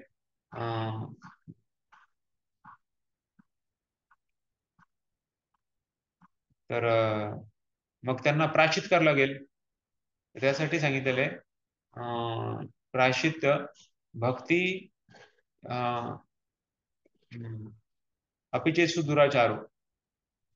तर त्याच्यामध्ये सांगितलं, रूपात पण लिहितात की भक्तीमध्ये पतन झालं तर त्याची ते प्रायश्चित्त आहे तीव्रतेनं भक्ती करणे, बाकी दुसरं काही प्रायश्चित्त नाहीये. बरेच लोक, पहिले लोक काय करायचे की जर कुणाचं काही पतन झालं कुठल्या मार्गातून, त्याने जर काही पाप कृत्य केलं तर त्याला खूप कडक त्याला गरम गरम तूप प्यायचं लावायचं, सांगायचं म्हणजे लोक सांगायचे, किंवा त्यांनी अशी कडक तपस्या केली पाहिजे, म्हणजे असं तरच त्याला ते प्रायश्चित्त त्याचं भरून निघेल. किंवा काय काय वेळेस तुम्हाला मरून टाकावं लागेल तरच तुम्हाला ते प्रायश्चित्त भरून काढायला लागेल. पण भक्तीमध्ये प्रायश्चित्त आहे की तीव्रतेनं भक्ती करणं, जसं नामजप आणखी पूर्ण आश्रय घेऊन नामजप करणे, तर तेच भक्तीचं खरं प्रायश्चित्त आहे. बाकी आणखी दुसरं त्यांना काही प्रायश्चित्त करायची गरज नाहीये. तर भक्तीमध्ये एवढी शक्ती आहे की त्यानं ते सर्व काही शुद्ध होऊ शकतं. त्यामुळे बरेच लोक काय म्हणतात, अरे तुम्हाला 9 ग्रह लागलेत, नवग्रहाला लागते तर तुम्ही तिकडे जाऊन त्या बाबाची पूजा करा किंवा त्या देवी देवताची पूजा करा, किंवा तुम्हाला आता ते ग्रहण लागेल किंवा तुम्हाला आता तुमच्या जीवनामध्ये काहीतरी दुःख यायला लागले तर म्हणजे तुम्हीच नक्कीच तुम्हाला काहीतरी पिसाळलंय किंवा पछाडलंय, असं मग हे करा ते करा. तर ऍक्च्युली जेवढा आपला विश्वास भगवंतावर आहे की भगवंत सगळं काही करू शकतात, भगवंतामध्ये सर्व काही शक्ती आहे. कृष्ण भक्ती पहिले सर्व कर्म कृत होय. कृष्ण भक्ती केली तर सर्व त्याच्यामध्ये निघून जाईल. आणि मग जर कुणाला काही संकट असेल किंवा कुणाच्या घरामध्ये काही घडत असेल तर मग आपण सुदर्शन मंत्र म्हणू शकतो, विष्णू मंत्र, कृष्ण मंत्र आहे. तर ह्याच्यामध्ये तेवढी शक्ती आहे, भगवंताच्या नावामध्ये तेवढी शक्ती आहे. बाकी दुसऱ्या देवीदेवताची पूजा करणे किंवा तांत्रिककडे जाऊन ह्याच्याकडे जाऊन त्याच्याकडे जाऊन तर तो त्याच्यामध्ये म्हणजे पूर्ण भक्तीमध्ये आपला विश्वास नाहीये, हे याचं हे आहे. तर बाकी देवताची पूजा करणे म्हणजे आणखी आपण भगवंताला मानलं नाहीये. जसं आपण मुळाला पाणी दिलं सगळ्याला मिळतंय, तसंच भगवंताची भक्ती केली तर सर्व काही त्याच्यामध्ये आलं. त्यामुळं विष्णू मंत्र, नरसिंह मंत्र आपण पाहू शकतो, नंतर सुदर्शन मंत्र गाऊ शकतो, आणि बाकी हरे कृष्ण महामंत्र तेवढा शक्तिशाली आहे बाकी सर्व ह्याच्यापासून. तर आणि भागवत, श्रीमद भागवत हे किती शक्तिशाली आहे. भक्तिविनोद ठाकूर जेव्हा त्यांना ते तांत्रिक लोकांनी परेशान केलं, पुन्हा एक जर म्हणे मी ब्रह्माचा अवतार आहे, दुसरा म्हणे मी बलरामचा अवतार आहे, त्या सगळ्या अवतारांना त्यांनी जिंकलं. कशाद्वारे? भक्तीद्वारे. त्यांनी रात्रभर भागवत वाचन केलं आणि तो जो हे आला होता घोस्ट, घोस्ट म्हणजे त्याला जो काय म्हणतो त्याला, घोस्टला काय म्हणतो आपण मराठीमध्ये? भूत, भूत म्हणून तांत्रिक. नाही तर भूत म्हणून आला होता. तर तो निघून गेला, दुसऱ्या शरीरात आला होता तो. आणि तो एक जो बलरामचा अवतार म्हणत होता स्वतःला, तर त्याच्यामध्ये पण शक्ती कमी झाली आणि त्यांनी खूप त्रास दिला. त्यांच्या पोरांना त्यांनी आजारी पाडलं, त्याच्या पत्नीला पण त्यांनी खूप हे केलं, पण तरी पण त्यांनी कधी कमी नाही केलं की अरे ठीक आहे त्याला आपण माफ करूया. तो स्वतःला भगवंत मानत आहे, त्याला मी पकडणारच, त्याला मी ताब्यात घालणार. इंग्रज लोक होते तेव्हा, इंग्रज पण म्हणे अरे सोडून दे त्याला, त्याला कशाला हे करताय, पण नाही त्यांनी नाही म्हणे, त्याला मला पकडायचंच आहे. तो कितीतरी लोकांना, कितीतरी स्त्रियांच्या अब्रू हे केल्या, त्या कितीतरी तरुण मुलींना पण त्यांनी हे केलं. तर असं त्यांनी केलं, गोपींच्या ड्रेसमध्ये त्यांना हे केलं, अपहरण केलं त्यांना हे काय. तर अशा प्रकारे तो समाजात एकदम विध्वंस करत आहे, त्याला मी पकडणार आहे कसल्या हालतीत, अशा प्रकारे भक्तिविनोद ठाकूरांनी ठरलं होतं. मला किती त्रास झाला, माझ्या घरच्यांना त्यांनी किती त्रास दिला, मी स्वतः त्यांनी मला मारलं पण मी त्याचा परवा नाही करणार, मी त्याला पकडणार.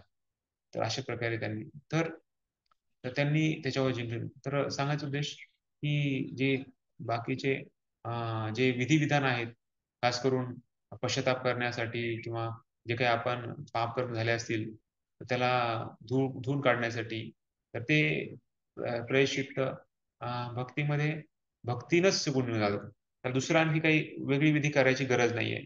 विश्वनाथ ठाकूर पण सांगतात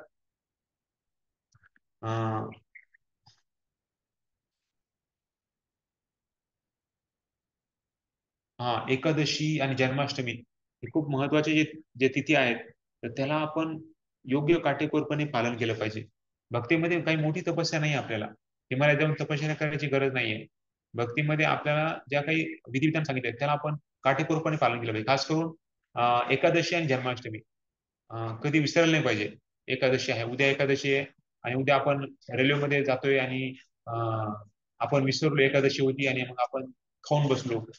तर ऍक्च्युली म्हणजे आपण भक्तीमध्ये आणखी एवढी दृढ नाही झालेलो. म्हणजे आज मी चाललोय आणि उद्या माझा रेल्वेमध्येच दिवस आहे, पण उद्या एकादशी हे मी विसरलो होतो आणि मी एक म्हणजे बिना एकादशी जे आपण साधं अन्न खाल्लं आणि नंतर मला कळालं आज एकादशी होती. तर ऍक्च्युली त्याचा अर्थ म्हणजे आपण हे आहे 15 दिवसातून जो महत्वाचा विधी आहे, एकादशी भक्ती जननी जतने पालन करी. भक्तिविनोद ठाकूर सांगतात एकादशी ही भक्ती जननी आहे, जतन केलं पाहिजे, खूप काटेकोर तंतत पण त्याने ह्याचं पालन केलं पाहिजे. तर हे भक्तीचं खूप महान पोषक आहे ह्याला. भगवंताला खूप प्रिय आहे. भक्ती जननी आहे ही, भक्तीची जननी आई आहे ही भक्तीसाठी. त्यामुळे एकादशी दिवशी आपण जेवढं शक्य तेवढं त्यासाठी पहिल्यांदा सुट्टी असायची पहिल्यांदा. एकादशीला सुट्टी असायची पहिल्यांदा. इंग्रजांनी ते शनिवार रविवार वगैरे केलं. पण पहिल्यांदा आपल्या ह्याच्यामध्ये एकादशीला सुट्टी असायची. जेणेकरून लोक भक्ती जास्त भक्तीची शक्ती जाणून घेतील आणि जास्त भक्ती करतील. नामजप असू द्या, भागवताचं वाचन किंवा कथा असू द्या, अशा प्रकारे. वर्णाश्रम क्रिया तर आपण करायचं आहे, ह्याच्यामध्ये काही गुन्हा आहे किंवा ह्याच्यामध्ये काही दोष आहे असं नाहीये.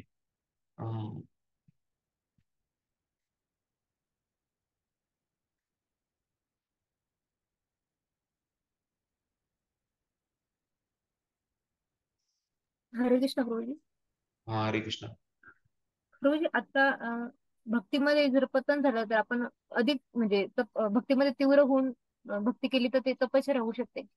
परंतु भक्तीमध्ये पतन होण्याचं कारण म्हणजे भक्तांप्रती अपराध करणे. मग तेव्हा भक्तांप्रती जर काही अपराध झाला आणि तेव्हा पण आपण तीव्रतेने भक्ती करून तो अपराध होऊ शकतो का नाही, की ते भक्तांप्रती माफी मागूनच?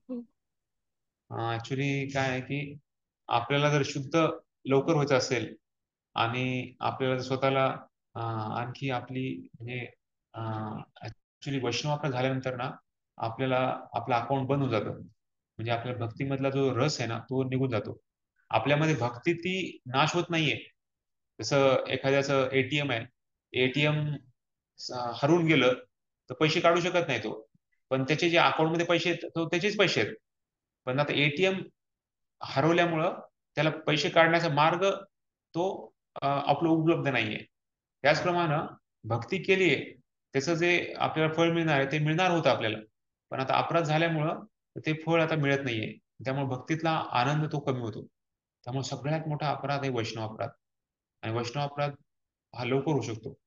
हा खूप म्हणजे कारण आपल्यामध्ये जो अहंकार आहे तो अहंकार तो खूप मिथ्या अहंकार आहे, खरा अहंकार नाहीये. खरा अहंकार आहे की आपण भगवंताचे दास आहोत, भगवंताचे सेवक आहोत आणि भगवंताची भक्ती करणे हाच आपला खरा अहंकार असला पाहिजे. पण आज आपण तो मिथ्या अहंकार पकडलाय आणि त्यामुळे मग आपले अपराध होतात. मग मीच श्रेष्ठ आहे, दुसरं कोणी श्रेष्ठ नाहीये, मीच महान आहे, मीच केलं पाहिजे, मीच असं केलं पाहिजे, मीच असं केलं पाहिजे. त्यामुळे बऱ्याच वेळेस मग ते अपराध होण्यामागे तो एक कारण असू शकतो. अपराध झाल्यानंतर आपण जेवढं शक्य तेवढं आपण माफी मागितली पाहिजे. कारण जेव्हा माफी मागतो ना आपण तेव्हा ऍक्च्युली हृदय मोकळं होऊन जातं एकदा. हृदयामध्ये जे दुसऱ्याबद्दलचा जो आपण भाव ठेवला होता तो भाव ऍक्च्युली कमी होऊन जातो. त्यामुळं ते खूप लवकर शुद्ध होण्याचे लक्षण आहे. पण कधी जर वाटत असेल की अरे नाही मी जर त्यांना माफी मागितली त्यांना काय वाटेल, तर मी माझी भक्ती करत मी शुद्ध होईल, तर त्याला वेळ खूप लागेल ऍक्च्युली.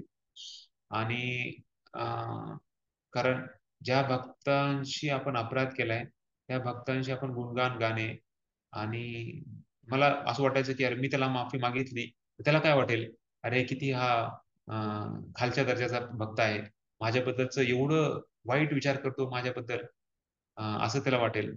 पण ऍक्च्युली भक्त असं काही वाटून घेत नाही. भक्त आहेत हे विसरून जातात. दुसऱ्यांनी मला काय वाईट केलंय ते विसरून जातात आणि मी दुसऱ्याला काय वाईट केलंय हे कधी विसरत नाही. दुसऱ्यांनी मला किती गुणगान गायले ते विसरून जातात. म्हणजे दुसऱ्याचं गुणगान आपण गायला विसरायला नाही पाहिजे. स्वतःचं गुणगान किती गायले ते लगेच विसरून जायला पाहिजे. तर हे भक्ताचा गुण आहे. त्यामुळे आपण जर शक्य असेल तर नक्की माफी मागायला पाहिजे. कोणी म्हणतं की माफी मागायला आता एखाद्या वेळेस तर ते भक्त दुसऱ्या ठिकाणी गेलेत किंवा एखाद्या वेळेस शरीर सोडून गेलेत तर मग आपण भगवंताला प्रार्थना करू शकतो आणि हृदयातून भगवंताला माफी मागू शकतो, त्या भक्तांना पण माफी मागू शकतो. पण जर लवकर आपल्याला जर त्याच्यातून मुक्त पाहिजे असेल तर बेस्ट आहे की त्या भक्तांकडे जाऊन माफी मागायची. एक असं वेळ आली होती एका भक्ताला माझा थोडा अपराध झाला होता. सकाळी जप करायला पण तोच भाव येतोय, तेच विचार येतोय, त्यांनी मी असं केलं, मी त्याला असं केलं. आणि खास करून अपराध कोणाशी होतात? जे आपल्या बरोबर राहतात, जे आपल्या थोड्या जवळचे आहेत, त्यांच्याशीच अपराध होतात. बाकी कुणी दुसऱ्या ठिकाणी राहते तिथून सहसा अपराध तिकडे जास्त होत नाही आपले. तर सहसा आपण जे जवळपास राहतो ते घर्षण म्हणजे तेच होतं. त्यामुळे ऍक्च्युली आपण, आणि तेव्हा मग अक्षय जप होतच नव्हता. जपाच्या वेळेस जाऊन त्यांना माफी मागितली, त्यांना हे केलं, तर ते थोडस मला हलकं झालं ते. तर ते तेव्हा बघितलं ऍक्च्युली द बेस्ट आहे की दुसऱ्याबद्दलचा अपराध नाही होऊ याची पूर्णपणे काळजी घेतली पाहिजे. झाला एकदा कदाचित तर जाऊन माफी मागितलं तर त्याचं लवकर आपल्याला जास्त फळ मिळू शकतं. ठीक आहे. प्रभूजी, आणि आता समजा डायरेक्टली जर अपराध झाला तर आपण माफी मागतो, पण मग समोरचा व्यक्ती जर आपल्याला म्हणजे माफ करण्याच्या याच्यात नसेल, आणि दुसरं असं की इनडायरेक्टली झाला, तर मग आपण कसं करणार की आपला अपराध होतोय? त्यामुळे दोन्ही इनडायरेक्ट होत असेल तर आपण रोज वांछाकल्पतरू आपण सर्व भक्तांना म्हणतच आहे. तर आपण वांछाकल्पतरू आपण हो. जाणून किंवा न जाणतेपणे माझा अपराध झाला असेल मला माफ करा, हे आपण वैष्णव प्रणामध्ये आपण म्हणत आहे. आणि जर भक्त माफ करणार नाही असं नाहीये. ऍक्च्युली भक्तांनी माफी मागायच्या अगोदरच माफ केले पाहिजे, हा भक्ताचा गुण आहे. भक्त हा आहे जो कुणी मला अपराध करत असेल, तो मला माफी मागायच्या अगोदरच मी त्याला माफ केलं पाहिजे, म्हणजे अपराध मानून नाही घेतला पाहिजे. हा भक्त आहे. भक्ताचा गुण बघा, म्हणजे भक्ताचा गुण आहे की आपण अपराध केलाच नाही पाहिजे, पण जर कोणी माझ्याशी अपराध केला तर मी त्याला क्षमा मागण्याच्या अगोदरच मी त्याला माफ केलं पाहिजे. तर एवढे म्हणजे ऍक्च्युली भक्त म्हणजे काय, आपण लगेच म्हणतो भक्त हे भक्त ते, पण ऍक्च्युली भक्त म्हणजे खूप मोठी पदवी आहे. भक्त ही खूप मोठी व्यक्ती आहे. आपण भक्त होण्याच्या भक्ताचा दास बनण्याचा आपण आता प्रयत्न असं आपण स्वतःला मानलं पाहिजे. भक्त म्हणजे खूप मोठी गोष्ट आहे. भक्ताचे गुण खूप मोठे सांगितलेले आहेत भगवंतांनी साक्षात. ठीक आहे. हरे कृष्ण. हा येस प्रभूजी. आणखी संतुष्ट मुकुंद प्रभूजी. हरे कृष्ण. हा वाचा. वाचू का? वाचा. हे मत श्रीमद भागवतात 11.5.41 अधिक स्पष्टपणे स्थापित करण्यात आले आहे. करभाजन मुनी राजा नेमीला म्हणतात, हे राजन, जो मनुष्य आपल्या वर्णाश्रम धर्माचा त्याग करून सर्वतोभावी भगवान मुकुंदांच्या चरण कमलांची शरणागती पत्करतो, तो इतर कोणाचाही ऋणी तर राहत नाहीत. तसेच ऋषी, मुनी, पितर, इतर जीव, कुटुंब किंवा समाजाप्रती त्याचे काहीही कर्तव्य उरत नाही. पापमुक्तीकरिता त्याला पंचयज्ञ करण्याचेही प्रयोजन राहत नाही. केवळ भक्तिमय सेवा करून तो सर्व प्रकारच्या ऋणांपासून मुक्त होतो. याचा मथिता अर्थ असा की एखाद्याचा जन्म झाल्याबरोबरच तो अनेकांचा ऋणी होतो. तो साधू संतांचा ऋणी होतो, कारण त्यांनी लिहिलेली शास्त्रे आणि ग्रंथ यांचा तो लाभ घेत असतो. उदाहरणार्थ, व्यासदेवांनी लिहिलेल्या ग्रंथाचा आपण सध्या लाभ घेत आहोत. श्रील व्यासदेवांनी आपल्याकरिता सर्व वेद लिहून ठेवले आहेत. व्यासदेवांच्या लिखाणापूर्वी वैदिक शास्त्रे केवळ ऐकली जात असत आणि शिष्य सर्व मंत्र केवळ ऐकून पाठ करीत असत. त्यानंतर व्यासदेवांना वाटले की आपण सर्व वेद लिहून ठेवावेत, कारण कलियुगातील लोकांची स्मृती अतिशय क्षीण झालेली आहे आणि आध्यात्मिक गुरुने दिलेले उपदेश त्यांच्या लक्षात राहणे फार कठीण आहे. म्हणून त्यांनी आपणा सर्वांकरिता ग्रंथ रूपाने पुराण, वेदांत, महाभारत आणि श्रीमद भागवत या रूपाने सर्व वैदिक ज्ञान देऊन ठेवले आहे. त्यानंतर शंकराचार्य, गौतम मुनी, नारद मुनी यांच्यासारख्या अनेक ऋषीमुनींचेही आपण ऋणी आहोत, कारण आपण त्यांच्या ज्ञानाचा लाभ घेत असतो. त्याचप्रमाणे आपण आपल्या पितरांचेही ऋणी आहोत, कारण त्यांच्यामुळे आपण एका विशिष्ट कुटुंबात जन्म घेतो आणि त्यामुळे आपल्याला अनेक लाभ प्राप्त झालेले आहेत. आपण त्यांची संपत्तीही प्राप्त करतो, म्हणून आपण या पितरांचे ऋणी होतो. त्याकरिता आपण त्यांच्या मृत्यूनंतर त्यांना पिंड किंवा प्रसाद अर्पण करीत असतो. त्याचप्रमाणे आपण सर्वसाधारण जनसमाजाचे तसेच आपले आप्त मित्र गायी आणि कुत्र्यांसारखे सेवा करणारे पाळीव पशु इत्यादींचेही ऋणी आहोत. आपण देवी देवता, आपले पित्र, ऋषीमुनी, पशु आणि समाज यांचे ऋणी आहोत आणि योग्य प्रकारे या सर्वांची सेवा करून आपण या सर्वांच्या ऋणापासून मुक्त झाले पाहिजे. तथापि आपण जर भक्तिमय सेवा करून केवळ पूर्ण पुरुषोत्तम भगवान श्रीकृष्ण यांच्या शरणी गेलो तर आपण यांच्यापैकी कोणाचेही ऋणी राहत नाही. तसेच कोणाचेही नाही. वाचू वाचू का पुढे? हरे कृष्ण प्रभूजी. भगवद्गीतेत भगवान श्रीकृष्ण म्हणतात, हे अर्जुन, तू सर्व धर्मांचा परित्याग कर आणि केवळ मला शरण ये. मी तुला सर्व पापांपासून मुक्त करेन. यावर एखादा मनुष्य असा विचार करू शकतो की मी पूर्ण पुरुषोत्तम भगवंतांना शरण जात असल्यामुळे इतर ऋणांची परतफेड करू शकत नाही. परंतु भगवंत पुन्हा पुन्हा म्हणतात, तू मला शरण येण्यास संकोच करू नकोस. असा विचार करू नकोस की तू इतर सर्व कार्य टाकल्यामुळे तुझ्या जीवनामध्ये काहीतरी त्रुटी निर्माण होईल. मी तुला पूर्णपणे संरक्षण देईन. भगवान श्रीकृष्णांचे गीतेत दिलेले हेच आश्वासन आहे. अगस्त्य संहितेमध्ये या संबंधी आणखी एक प्रमाण आढळते. त्यात असे म्हटले आहे की ज्या प्रकारे मुक्त पुरुषांना वैदिक शास्त्रात दिलेले कर्मकांड करण्याची आवश्यकता नसते, त्याचप्रमाणे प्रभू रामचंद्रांच्या सेवेत रत असलेल्या व्यक्तीला पुराणे इत्यादी वैदिक शास्त्रात दिलेले कर्मकांड करण्याची आवश्यकता नसते. दुसऱ्या शब्दात सांगावयाचे तर प्रभू रामचंद्र किंवा भगवान श्रीकृष्ण त्यांचे भक्त अगोदरच मुक्त पुरुष असतात आणि त्यांना वैदिक शास्त्रातील वा पुराणांमधील कर्मकांड करण्याची किंचितही आवश्यकता नसते. त्याचप्रमाणे श्रीमद भागवतात 11.5.42 करभाजन मुनी राजा निम्मीला सांगतात, हे राजा, ज्या व्यक्तीने देवी देवतांची पूजा सोडून आपली सर्व शक्ती पूर्ण पुरुषोत्तम भगवंतांच्या सेवेत केंद्रित केलेली आहे, तो भगवंतांना अतिशय प्रिय आहे. त्यामुळे जर यदा कदाचित त्याच्या हातून निषिद्ध असे काही कार्य घडले तर त्याला त्याकरिता प्रायचित्त करण्याची आवश्यकता नसते. त्याच्या हृदयात भगवंत स्थित असल्यामुळे ते त्या भक्ताने चुकून केलेल्या त्रुटींना क्षमा करतात. त्याच्यावर अनुकंपा करून ते हृदयातूनच त्याची चूक सुधारतात. भगवद्गीतेत अनेक ठिकाणी असे म्हटले आहे की पूर्ण पुरुषोत्तम भगवान श्रीकृष्ण हे आपल्या भक्तांमध्ये विशेष रुची ठेवतात आणि निश्चयपूर्वक घोषणा करतात की माझ्या भक्तांचे कोणत्याही कारणाने पतन होत नाही आणि मी सदैव माझ्या भक्तांचे संरक्षण करतो. हरे कृष्ण हरे कृष्ण. तर हा श्लोक खूप महत्वाचा श्लोक आहे. 1.5.17 सर्वांनी म्हणा. त्यक्त्वा स्वधर्मं चरणाम्बुजं हरेर् स्वधर्मं चरणाम्बुजं हरेः वोतपते ततो यदि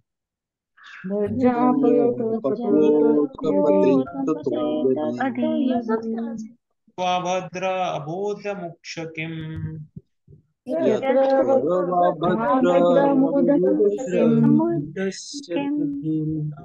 आपोजतां स्वधर्म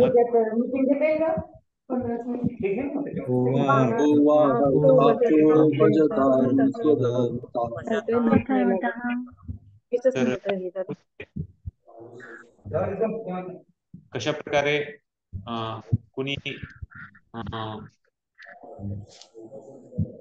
अध्यायातला पहिल्या स्कंदातला 5व्या अध्यायातला 17वा श्लोक आहे. जर कुणी आपलं कार्य सोडलं आणि म्हणजे जे आपल्या जबाबदाऱ्या आहेत त्या जबाबदाऱ्या त्याग करून जर कोणी कृष्ण भावनेमध्ये सेवा करत असेल आणि जर त्याचं पतन झालं, तसं ते कार्य त्यांनी पूर्ण केलं नाही तरी पण त्याच्यामध्ये काही आपण कमी आहे असं नाहीये. पण जर कुणी त्याची जी कार्य आहेत त्याची जबाबदारी तो पूर्ण एकदम तंतोतंतपणे पार पाडले, पण जर तू भगवंताची भक्ती नाही केली तर त्याच्यामध्ये काही गुण नाहीये, त्याच्यामध्ये काही अशी त्याने काही मोठं असं काही प्राप्त केलं असं नाहीये. म्हणजे सांगायचा उद्देश काय की भक्ती किती महान आहे त्याचं उदाहरण इथे सांगितलं आहे. तर आपण भक्तीमध्ये म्हणजे भक्ती ही कधी कधी थांबवत असेल. तर त्याचं कारण काय आहे? 2 कारण सांगितले. कारण आपण साधना आपली आहे, साधना आपण योग्यतेने करत नाही, त्याच्यामध्ये कमतरता येते. कधी कधी त्याच्यामध्ये जसं कुणाच्या दुःखामध्ये, कोणाच्या घरी कोणाचा मृत्यू झाला आणि ते खूप जवळचे नातेवाईक होते, एवढे जवळचे नातेवाईक होते की त्यांना वाटतं की अरे भगवंतांनी असं कसं केलं, माझ्या एवढ्या जवळच्या नातेवाईकाला त्यांनी कसं काय मला वाचवलं पण नाही, किंवा एखाद्याला खूप मोठा आजार झालाय. तर बऱ्याच वेळेस भक्तीमध्ये ते दूर जातात, भक्तांच्या पासून पण दूर जातात. त्यांना जप कमी, पहिली गोष्ट काय होती, ते जप कमी होतो, 16 माळाच्या कमी माळा होऊन जातात, कमी कमी कमी होतो, एवढ्या होतात की ते शून्य होऊन जातो कधी कधी. तर बऱ्याच वेळेस जेव्हा आपण अशा परिस्थितीमध्ये भक्तीला आपण कमी करतो, याचा अर्थ काय आहे की आपण भक्तांना किंवा भक्तीला आपण दृढ त्यानं पकडलेलं नाहीये. दुसरं आहे अं, अं, की आपण म्हणजे भक्तीला आपण योग्य वेळ दिला नाहीये. म्हणजे जसं फळ आहे, आंब्याला झाडाला आंबा पिकायला वेळ लागतो. असं नाही की आजकाल तर केमिकल टाकून लोक आंबे पिकवतात किंवा केळं पिकवतात, पण ते पिकण्यासाठी एक वेळ आहे. वेळ आपण जर नाही दिला आणि वेळ जसं उत्साह, निश्चय, धैर्य, 3 गोष्टी सांगितल्यात रूप गोस्वामींनी, जर त्याचं आपण पालन नाही केलं तर मग भक्तीमध्ये आपल्याला आनंद नाही मिळणार. मग आपण लगेच जसं प्रभुपाद सांगतात उदाहरण, की पत्नी जेव्हा म्हणजे स्त्री जेव्हा पत्नी बनते लग्न केल्यानंतर, तर ती पत्नी लगेच हे नाही करत मला उद्याच्या उद्या मला मुलगा पाहिजे. त्यांना पण तो वेळ द्यावा लागतो आणि त्यानंतर मग तो मुलगा प्राप्त होईल. तर त्याचप्रमाणे भक्तीमध्ये पण आल्यानंतर असं नाही की लगेच उद्याच्या उद्या आपण शुद्ध भक्ती झालं पाहिजे आणि मला रोमांचक कंपा शुद्धरंग भारी, म्हणजे आपण पूर्ण अंगावर शहारे आले पाहिजे, आमच्या डोळ्यातून अश्रू आले पाहिजे, तर हे सर्व होईल. त्यामुळे आपण असं पण होत नाही. त्यासाठी हा श्लोक सांगितला आहे. आता आपण वाचलं 11.5.41, हा पण खूप महत्वाचा श्लोक आहे, जो आपण आता अर्थामध्ये वाचलं. 11.5.41 कशा प्रकारे भक्त आहेत, तर भक्ती केली तर बाकी त्यांचे सगळे ऋण ते नाहीसे होतात, की त्याच्यातून निघून जातात. त्याच्यासाठी दुसरं असं काही योग्य म्हणजे दुसरं काही करायची गरज नाही. भक्तीमुळेच सर्व त्याच्यातून मुक्तता होते. सर्वांनी म्हणायचा प्रयत्न करा. देवर्षी भूता तृणाम पितृणाम देवर्षि भूतान् पूर्णान् पित्रान् किंकरो नाय मृणीच राजन् न किङ्करो मृणीच राजन् आत्मनाय शरणं शरण्यम् सर्वात्मनाय शरणं शरण्यम् तो मुकुन्दं परित्यज्य कर्तम् तो मुकुन्दं परिहत्य कर्तम् कर्तम. तर त्याच्यामध्ये सांगितलंय कशा प्रकारे भक्ती केल्यानंतर, भक्ती जी दृढ भक्ती आहे, खास करून मुकुंदाची जेव्हा आपण आश्रय स्वीकारतो, तर तेव्हा बाकीचे जे सगळ्यांचं ऋण आहे आपल्यावर. जसं इथं सांगितलंय की देवी देवतांचं, साधूंचं, ऋषीमुनींचं, पुन्हा त्याचबरोबर आपले परिवारांचं आणि बाकी सगळे भूत आप्त ज्यांच्याकडून आपण सेवा घेतो, खास करून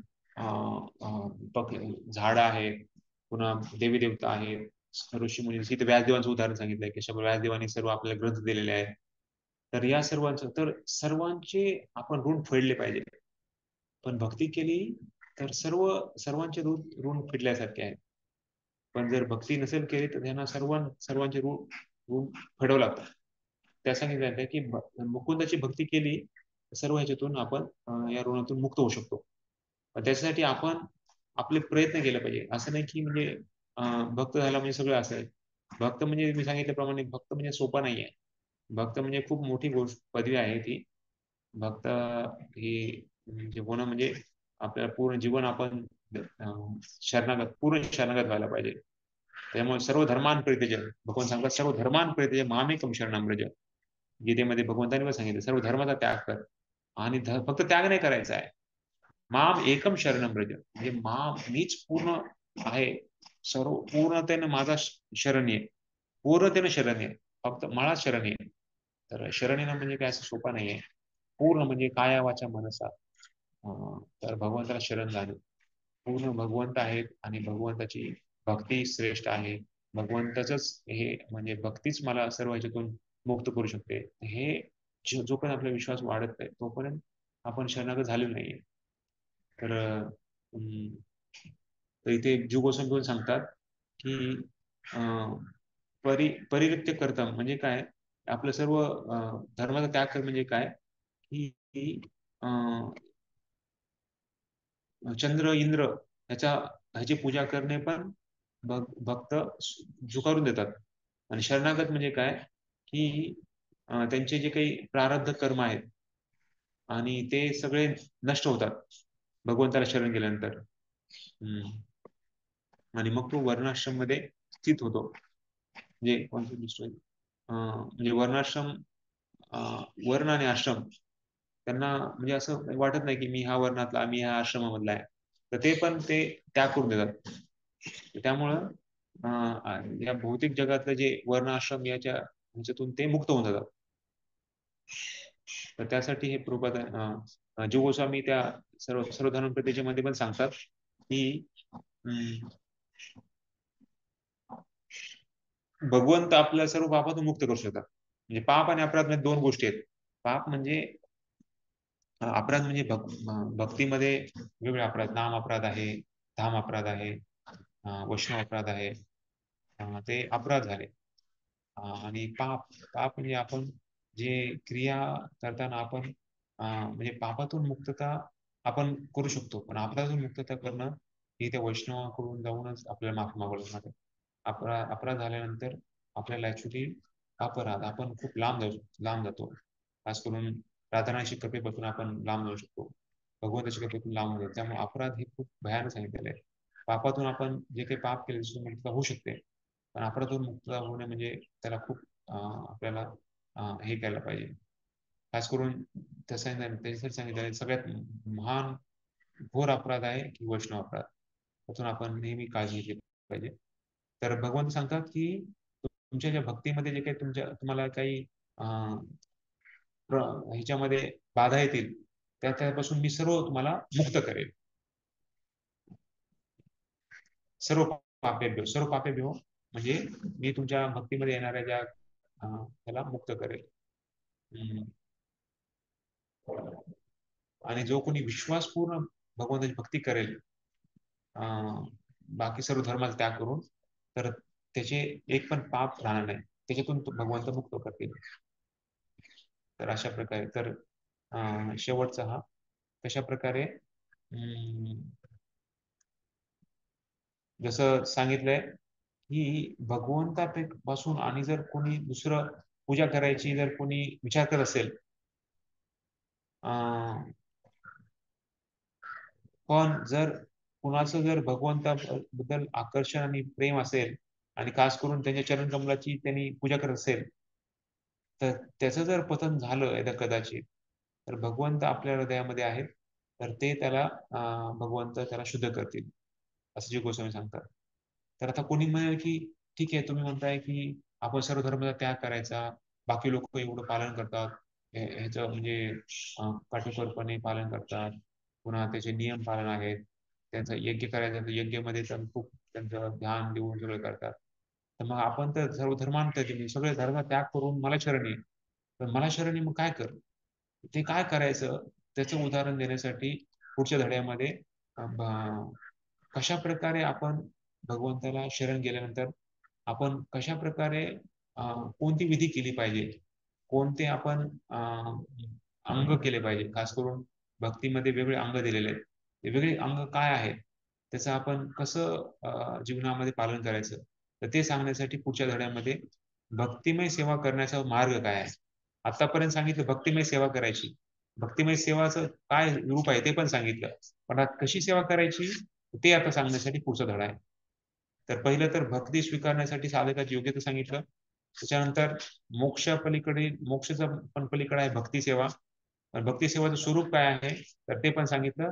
आता भक्ती सेवा कशी करायची आपल्या जीवनामध्ये, 64 अंग काय आहेत, त्याचं वेगवेगळं जे विधिविधान आहेत त्याच्याबद्दलचं खूप सविस्तर माहिती आता पुढच्या अध्यायामध्ये आपल्याला मिळणार आहे. त्याचं अध्ययन आपण उद्याच्या क्लास पुढच्या क्लासमध्ये आपण करू.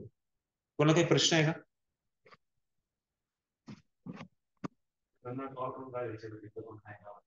हरिभक्ती विलास मध्ये जे सनातन गोस्वामींनी जे दिलेलं आहे तर ते सर्व रूप गोस्वामी सांगतात 64 सांगामध्ये. तर ते आता पुढच्या धड्यामध्ये आपण बघणार आहे.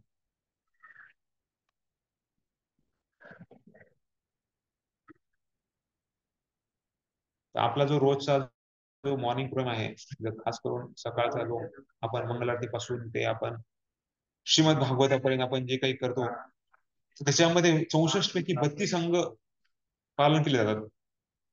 जसं भगवंताची पूजा आहे, भगवंताला अर्पण केलेले फुलांचा गंध आहे, चरणामृत आहे, तुलसीची पूजा, प्रदक्षिणा, हे सर्व. तर ते 64 अंगापैकी जवळपास 30 ते 32 अंग सकाळच्या मॉर्निंग प्रोग्राममध्येच आपल्याला पालन होतात. त्यासाठी प्रभुपादांनी एवढा विचार करून आपल्याला सर्व हे मॉर्निंग प्रोग्राम दिलेला आहे. सकाळचा जो वेळ, सकाळचा हे भक्तीचा मार्ग दिलेला आहे. त्यामध्ये आपण घरी असलं तरीही प्रभुपाद सांगायचे मंगलारती ही प्रत्येक घरामध्ये झालीच पाहिजे. नामजप, आपण कर्णाचे 16 माळा, अशा प्रकारे आपण जर भक्ती केली तर ऍक्च्युअली आपण भगवंताला खुश करू शकू आणि मग जीवनाचं हे आपण या जीवनात पालन करू शकू. हरे कृष्ण. धन्यवाद. श्रील प्रभुपाद की जय, श्री गोस्वामी महाराज की जय, अनंत की जय, निताई गौर प्रेमानंद. हरे कृष्ण.